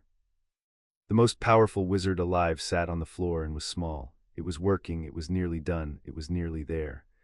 And in the narrow, bright point that was all that was left of his attention, Harry let himself think, for the first time, the dangerous, warm thought, "I am going to do it. I am going to keep the door, and the foxes will live, and the children will not go quiet in their beds, and Nea will come and be grumpy about the cats, and I will have done the thing nobody for 1,000 years could do, and I am 7. The thought was a turned head, and he knew it even as he thought it, and he could not quite call it back in time. And the hollow, gathering itself for the last time, did the one thing left to a hunger that could not open a full door, and could not grip a held threshold, and could not be wounded by the greatest will in Britain. It stopped reaching for a way in. It reached, instead, for the splinter that was already trying to leave. Nea felt it coming before Harry did. From the threshold above, gray and cracked and nearly spent, she felt the great hunger gather and aim. Not at the door it could not open, nor the wizard it had nearly drained, but down at the torn loose thing in the child's own forehead, at the one key in all the world that could fit the last unset knot. And she made a sound Harry had never heard from her, low and final, the sound of a thing that has kept a door 1,000 years, recognizing the single instant it was made for. And she gathered the last gray coin of herself to spend. The cold behind Harry's scar, which had been tearing at its own moorings, ripping itself free to fly to its kin, felt the whole ocean of absence close around it from the other side and pull. And the splinter, the echo, the sliver of the worst soul there had ever been, came loose from the jamb of Harry's door in a single white tearing instant, not opening the door, not propping it, but leaving through the wall itself, taking with it a piece of the wall, a piece of Harry. The raw torn edge where a guest of 7 years had lived, and it flew down toward the wound, toward the binding's last unset knot, the one place in all the world the new breath had not yet sealed, carrying with it the only thing in the universe that was kin to both the child and the whole, the only key that could fit the largest door. And Harry felt himself tearing, felt the lattice he had nearly set begin to come apart at the exact knot the splinter was flying toward. Felt Nea's grip falter and the old wizard surge up off the floor in useless terror, and the whole 1,000-year work hang, for one endless instant, on a thread, and the founder's voice cried out something that was not dull and not smooth and not a lesson, only a name, only Harry, Chapter 6 and Chapter 7. What Slytherin left Harry, the founder's voice cried, and there was nothing in it but the name, and the name was 1,000 years of dread arriving all at once, and Harry, kneeling at the seam with his nose bleeding and his lattice trembling and the worst piece of himself tearing loose to fly down into the dark and unmake everything he had built, had perhaps half a heartbeat to decide what to do about it. He could not catch it. It was already gone, the splinter, the echo, the key, flying loose toward the one unset knot with the whole ocean of absence reaching up to pull it home. He could not seal the knot before it arrived. The knot was the seam itself, the place that could not be closed until the breath had finished trading and the breath had not finished. He could not strike the splinter down. You cannot strike a thing that is half of you without striking yourself, and a tender who shatters at the seam becomes the door. Every move the craft had taught him was a move of keeping, of holding, of exclusion, of the cold patient no, and not one of them was fast enough or large enough to stop a key from reaching the lock it was cut for. So Harry did the thing the craft had not taught him, because no one had ever taught it, because the dead founder who built the craft had built it out of fear, and had never once in 1,000 years thought to build it out of the other thing. He stopped trying to keep the splinter out. He chased it instead. He sent the whole full, warm, shut house of himself down the dark after the flying fragment, not to drag it back, not to cage it, not to seal it away to gnaw at a binding for another 1,000 years until it wore through again, but to fill it before it reached the hole. Because that was the thing he understood in the half-heartbeat at the seam with perfect and terrible clarity, the thing Salazar Slytherin in all his cold brilliance had never let himself learn. A key is only a key because it is empty, shaped to fit a lock and nothing else. A hole is only a hole because there is nothing in it, and you do not stop a hole by walling it up because a walled hole is still a hole and still hungry and still has nothing but time. You stop a hole by filling it. You give the empty thing the one thing it has spent every age of the world unable to take by force and unable to ask for, because it has no mouth to ask and no name to ask in. You give it somewhere to belong. Harry poured home into the splinter as it flew. He poured in the green library and the dry cracked laugh and the bronze weight against his shoulder. He poured in the cupboard he had taught to love him, and the eggs bullied onto him and the kettle promised, and the lie a cabbage-smelling squib had told a great wizard for his sake. He poured in every small true mine he had gathered across an impossible autumn, the whole soul ward he had built not out of emptiness but out of belonging, and he poured it into the worst piece of himself, the sliver of the worst soul there had ever been, the fragment that had ridden behind his eyes since before he could speak and had been glad of cruelty and hungry for dying things, and he did not do it to defeat it, and he did not do it to forgive it. He did it because he finally understood what it was, a frightened empty thing that had never once, in all the long ages since it was torn from a man who was himself only a larger emptiness, been given a single place to belong. It was the strangest mercy in the world, and the most dangerous, and Harry knew even in the doing that no living wizard would ever have called it anything but madness. To meet the oldest evil in Britain not with a wall but with an open hand, not with refusal but with welcome. The craft had a word for the thing that feeds in the place between. The word Slytherin had spoken aloud only 4 times in his life and death together, and Harry understood as he poured that he was speaking it backward, unsaying it, taking the handle the first coward had cut into the world and turning it the other way, from a thing that opens to a thing that holds. He had no business knowing how. He was 7. But he had spent a whole autumn learning that the largest doors hang on the same hinge as the smallest, and he had warded a cupboard with the wanting of somewhere to belong, and a hole in the world, it turned out, was only a very large cupboard, and a very frightened one that had been waiting in the dark since before there were words for somebody to come and tell it that it could stop. The splinter reached the unset knot, and it did not open the door. It could not, because a key that has been filled is no longer a key, because a thing that has somewhere to belong cannot be the absence of belonging, because Harry had poured so much home into the flying fragment that by the time it reached the wound at the floor of the world, it was no longer kin to the hollow at all. It arrived not as a key but as a knot, the last knot, the one the seam had been waiting for, a knot made of the only substance in the universe that can hold a whole, which is not force and is not exclusion and is not a held breath that one day tires. It is fullness, it is belonging, it is the warmth the starved boy had spent a whole autumn learning to make out of almost nothing, given freely to the emptiest thing there is, and the binding, finding its last knot at last, set. It did not set the way Slytherin's binding had set, a held breath against a hunger, doomed to tire across 1,000 years. It set the way a healed thing sets. The new lattice did not merely surround the wound and refuse it. It reached into the wound, along the knot Harry had made, and it held the hollow not away from belonging but toward it, told it the one truth not as a wall but as a welcome. You are empty and you may rest now. There is no more need to want, the wanting is over, you may stop, and the oldest hunger in the world, offered for the first time in all the ages of its starving, not a refusal but a place, folded in upon itself, not into a tighter emptiness but into something almost like sleep. And the absence at the center of the chamber, the hole punched in the substrate of everything, began, very slowly, for the first time since a coward refused the last door before there were wizards to refuse it, to close from the inside, the way a wound closes, because it had finally been given the one thing that ends a hole instead of the thing that only ever deepened it.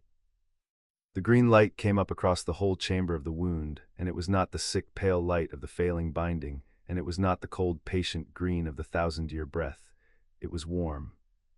It was the green of the library when it woke for him, the green of a thing that has remembered it is loved, and it ran up the new lattice thread by thread and knot by knot and filled the chamber at the floor of the world with a light no one had ever brought to that place in all its long dark history.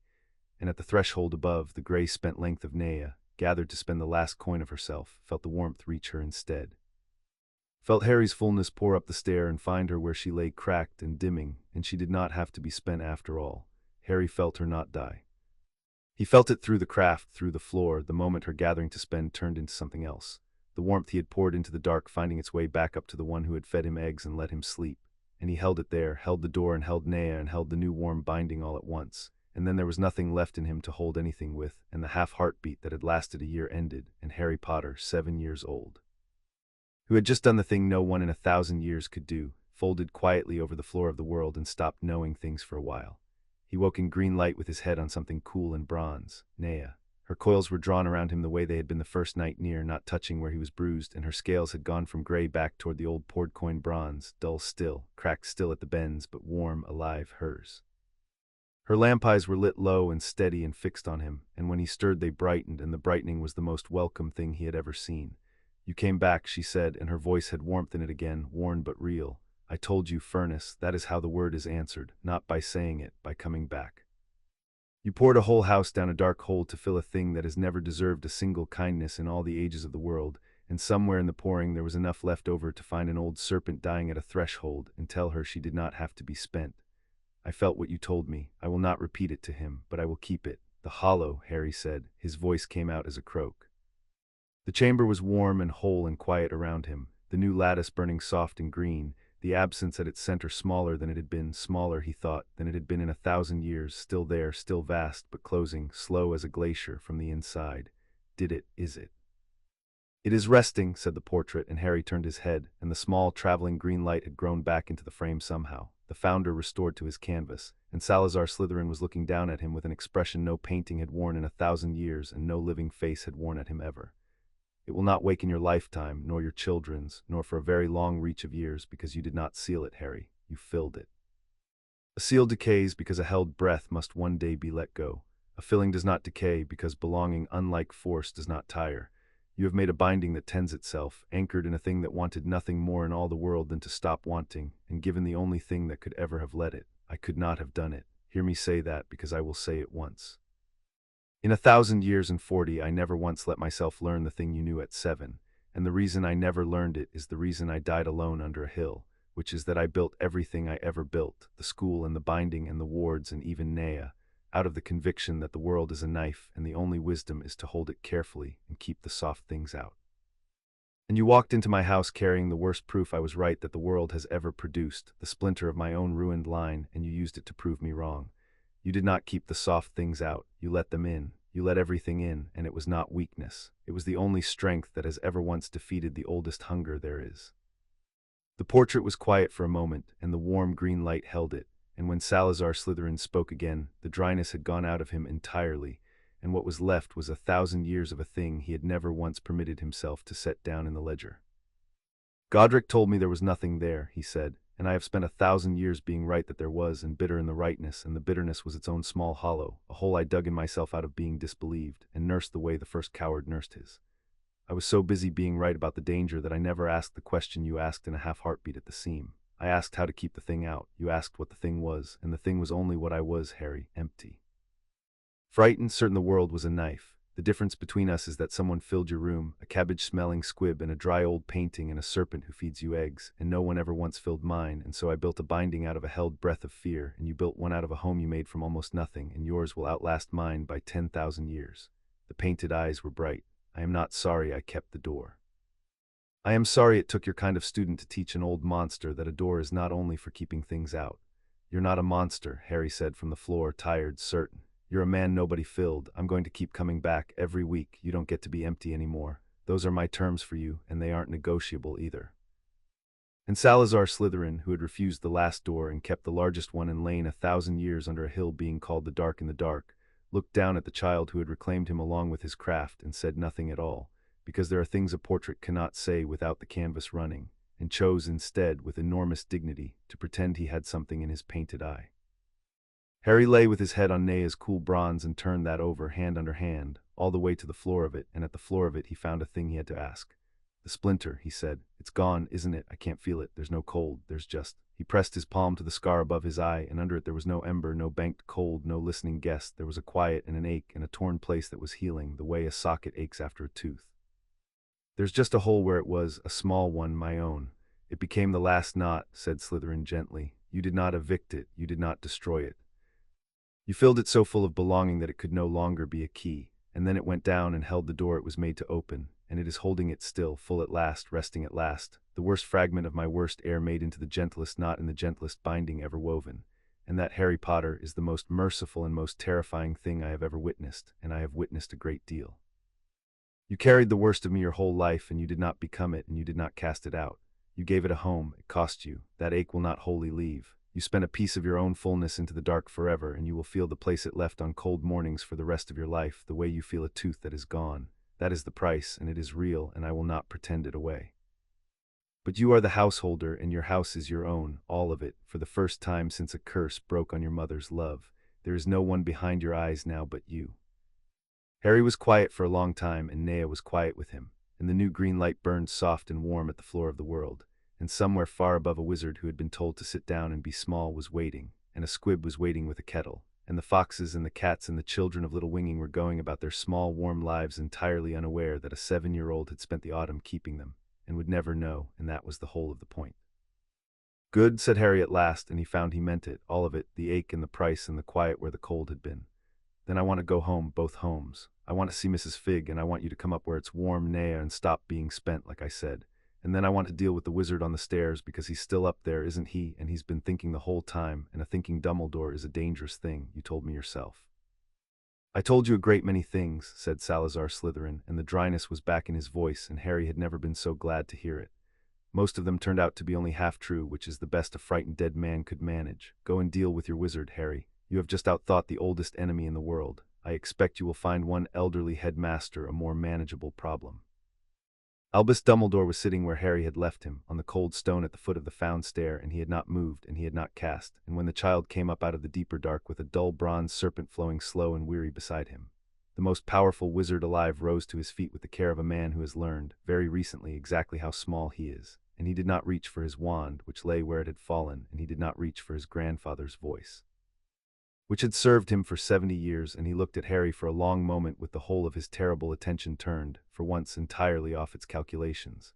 I have spent a great many years, Albus Dumbledore said, being the cleverest person in every room I entered, and arranging the rooms accordingly. I find I am not the cleverest person in this one. I'm not certain I have been the cleverest person in any room that also contained you, Harry, and I have only just met you, which is a humbling arithmetic for an old man to do at the bottom of the world." He inclined his head slightly, an old wizard to a child, and there was nothing performed in it. "You saved my life. I had come to take a thing from you by force if kindness failed, and you knew it, and you held my soul shut against the oldest evil in Britain while you did the very work I came to stop." "Why? Because you didn't know how to shut your own door," Harry said, "and because Slytherin spent 1,000 years learning that you don't get to choose who's worth keeping. You keep the door, that's the whole craft. It doesn't ask whether the person on the other side left you in a cupboard." He met the blue eyes, and he was very tired, and he did not look away. "But I want to be clear, sir, so there's no misunderstanding, because I've had a whole autumn of being precise about words from the best there ever was at it. I didn't save you because I forgive you. I haven't decided about that yet. I saved you because letting you die would have made me the kind of person who decides who's worth keeping, and I would rather be cold on the mornings the tooth aches than be that. Those are different reasons, and I want you to know which one it was." And Albus Dumbledore, who had been read more accurately by this child in one afternoon than by anyone in 70 years, did a thing he had not done in living memory. He laughed, a short, astonished, painful sound, and there was grief in it, and there was something that might, in a better man, have been the beginning of shame. "Salazar," he said again, to the warm green light climbing the stair behind the child, to the portrait he could not see and somehow knew was listening. "You old monster. You spent your death raising the one student none of us could teach, and you taught him the one thing none of us knew, and he's going to be more trouble than you ever were, and I find, God help me, that I am glad of it." He turned back to Harry. "Tell me your terms, you have them. A child who has done what you have just done does not come up out of the dark without terms, and I have learned enough today to know that I will be agreeing to them," Harry told him. He told him plainly, the way Slytherin had taught him, no more words than the thing required and no fewer, that the sanctum was his and the craft was his, and the portrait and the serpent and the green library were his, and that Dumbledore would not enter them, could not enter them, and would stop trying. That there would be no obliviation, not of this autumn, not of any of it, not ever, and that if Harry woke one morning with a hole in his memory, the shape of a green library, he would know exactly who to come and find, and that he was now, demonstrably, the sort of person Albus Dumbledore should prefer not to be found by. That he would go to Hogwarts when the time came, because he wanted to, because there was a whole castle built over the strongest stitch in Britain, and a chamber under it that the histories had lied about, and a great deal more of the founder's work to find, and not because he was a piece on anyone's board. That he was nobody's weapon and nobody's shelf and nobody's grateful orphan, and that the war Dumbledore was so certain was coming would find, when it came, not the humble malleable child the headmaster had been carefully growing in a cupboard, but a householder who kept his own doors and chose his own allies and had already at 7 looked the worst thing in the world in its blind enormous eye and filled it. "And the cupboard," Harry finished. "I'm going back to it for now because Mrs. Figg's nearby and the sanctum's nearby and there are reasons that are mine. But you're going to know every day that I'm there because I'm choosing it and not because you put me there. The wall my mother made is real and I'll keep it. But it was never the kindest room I was offered, sir, whatever you told yourself on the nights it troubled you. The kindest room I was ever offered was a green library under a hill, by a dead man the whole world taught me to hate, who asked my leave before he did a single thing to me. You might think about that, about who did the asking." The silence in the chamber at the foot of the stair was very long and very full, and Albus Dumbledore, the greatest wizard of his age, stood in it and received it and did not defend himself, which was perhaps the first wholly honest thing he had done in front of another person in 50 years. "Agreed," he said, "all of it, and Harry." He bent slowly and picked up his fallen wand, and he held it loose, not as a weapon, only as a thing an old man carried. "I have taught the children of Britain for a very long time that Salazar Slytherin was a monster who hated, and a coward who fled, and a villain who left a beast beneath my school to murder the innocent. I believed it. It was easier to believe than the alternative, which was that he saw a thing the rest of us were too brave or too frightened to see, and kept it alone in the dark for 1,000 years, and let us call him a monster rather than explain a truth we would not have survived hearing. I owe a dead man an apology I do not know how to pay. Tell him, if a portrait can be told such things, that one old fool finally looked at the trees instead of the church spire. It is a small thing. It is 1,000 years too late. But he kept a door I did not believe in, and I am alive tonight because his student learned the keeping, and the least I can do is stop teaching children to spit when they say his name. There is a war coming, Harry," the headmaster went on more quietly, "and I have not lied to you about that, whatever else I have done. The shade of the wizard who marked you is not gone. He hollowed himself the way the first coward did more than once, and he will come back, and when he does he will be hunting the child of a prophecy, and that child is you, and I cannot unmake that by agreeing to your terms, much as I find I would like to." The steel was there, but it was tired steel now, steel that had been shown the limit of its own edge. "I spent 10 years preparing a weapon for that war. I see now I was preparing the wrong thing, that a weapon kept small and hungry and grateful breaks in the hand at the first real test, and that what the war will actually need is the very thing I spent 10 years trying to prevent you from becoming, a person who keeps his own doors and cannot be moved. I do not yet know whether to be glad or frightened, probably both. You have taught me today that it is always both. It's always both, Harry agreed. Slytherin says that too. You'd have hated each other exactly the way you'd hate a mirror, which is the most, isn't it? Two clever men who decided the world was a knife and arranged everyone else to keep from being cut. He learned better at the end. You've still got time to. That's the difference between being dead and being old, he says. The old ones still get to choose. Something moved across Albus Dumbledore's face that no one had seen there in a very long time, and he did not answer it, because some truths an old man can only receive in silence and carry home to examine alone. Your watcher, Harry added, because Slytherin had taught him to close every door he opened. The one at the edge of the trees, the cold one who feels the green craft from streets away. You'll call him off. He owes you a debt shaped like a dead woman. You don't have to tell me how I know. I read it in how you stand when you think about him, and one day I'll want to know the rest of that story, because I think it's mine more than yours. But not today. Today you call him home and you tell him there was nothing in the trees, and you mean it the way you mean things to me now, which is properly, because I'll know. Dumbledore inclined his head, and Harry saw that he had surprised the old wizard again, and that the surprising had stopped being a thing the headmaster fought and become a thing he was, with great reluctance, beginning to enjoy. Harry considered the old wizard for a moment, and then he nodded once, and something between them, not trust, not forgiveness, but the bare beginning of an honesty that might one day become either, settled into place like a knot drawing tight. I'll tell him, Harry said. He'll be unbearable about it, but I'll tell him. They came up out of the trees into a clear cold dawn, the wizard and the child and the dull bronze serpent who would not be left behind, and the copse behind them was no longer dying.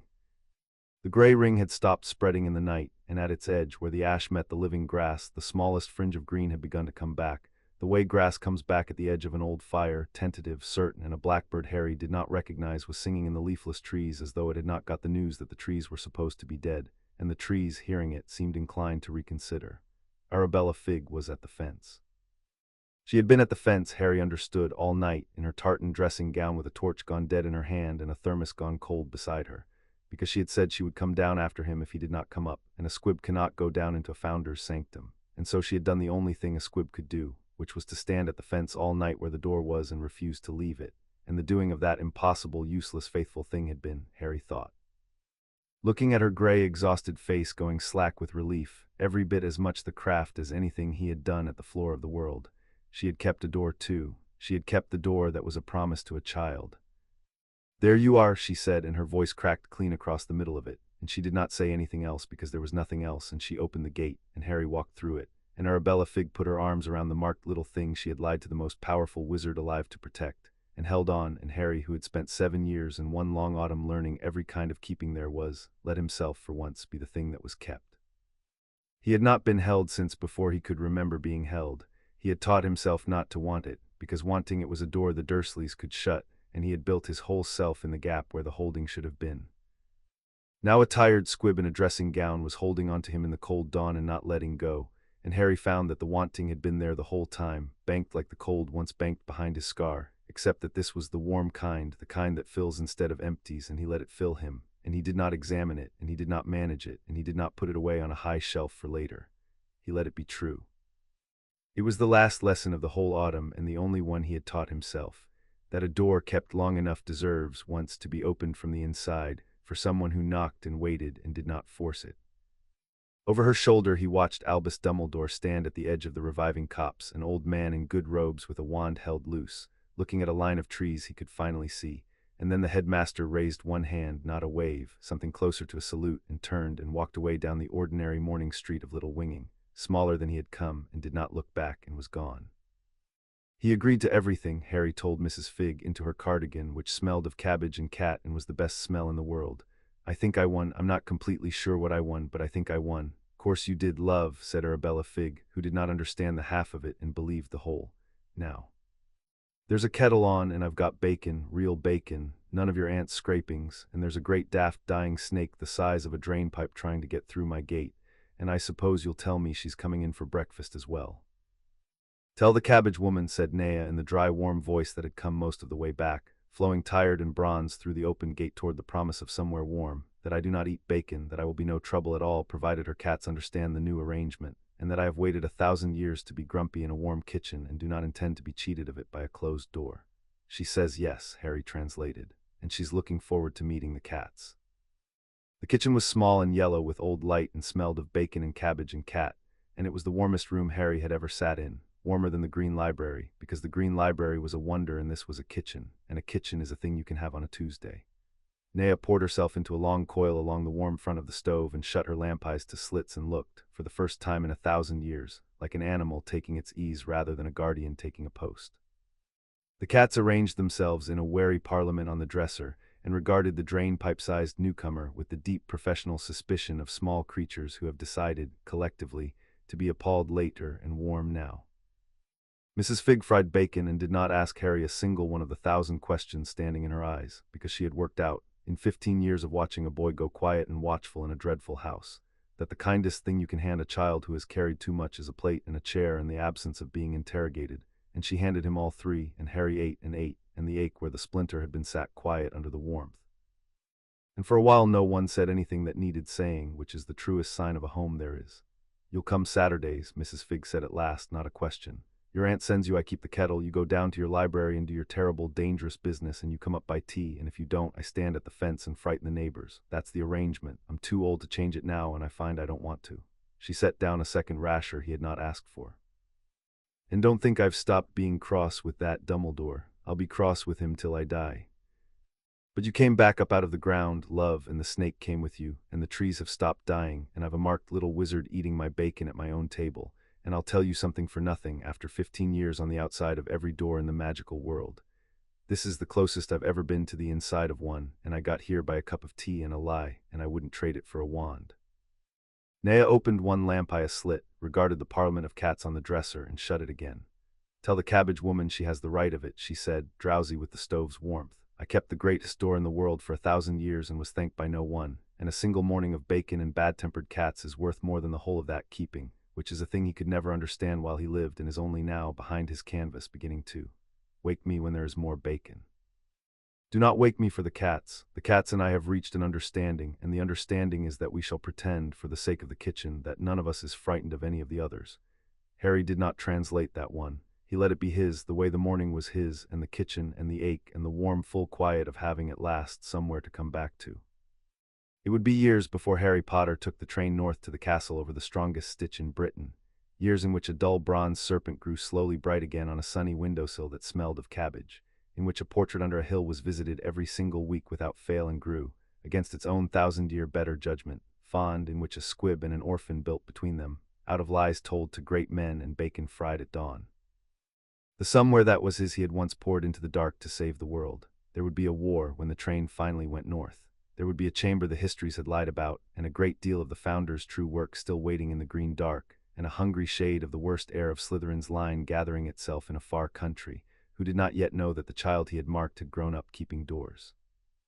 There would be friends he had not met yet, and a school of moving stairs, and 100 ordinary wonders that would astonish a boy who had grown up in a cupboard and been astonished already by the oldest dark in Britain. There would be the slow, patient work of learning who, of all the people who would crowd toward the famous scar, had come to take and who had come honestly, a sorting he could already do better than the hat, because a dead man had taught him to read along the grain of a thing and not be fooled by the carving on its face. The world did not know what was coming. The world rarely does, but the binding under the hill would hold, because it was made of belonging, and belonging does not tire. And the marked child the Dark Lord would one day come hunting had spent the autumn he was 7 learning the one craft that Lord had defiled and never understood, learning it from the founder of the Lord's own line, learning it not as a weapon but as a keeping, which is the single thing a hollow man can never learn and never beat. The pieces were not where Albus Dumbledore had so carefully set them. The board was a different board. And where the headmaster had meant to keep a grateful orphan, there was instead a householder, 7 years old, who had done the impossible thing once already and knew, now, exactly how it was done.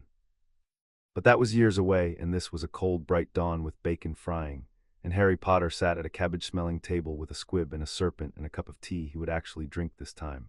And somewhere under a hill a dead man he had reclaimed from 1,000 years of slander was waiting to be told that Albus Dumbledore had finally looked at the trees, and Harry was saving it up because some good news you hand over slowly to make it last.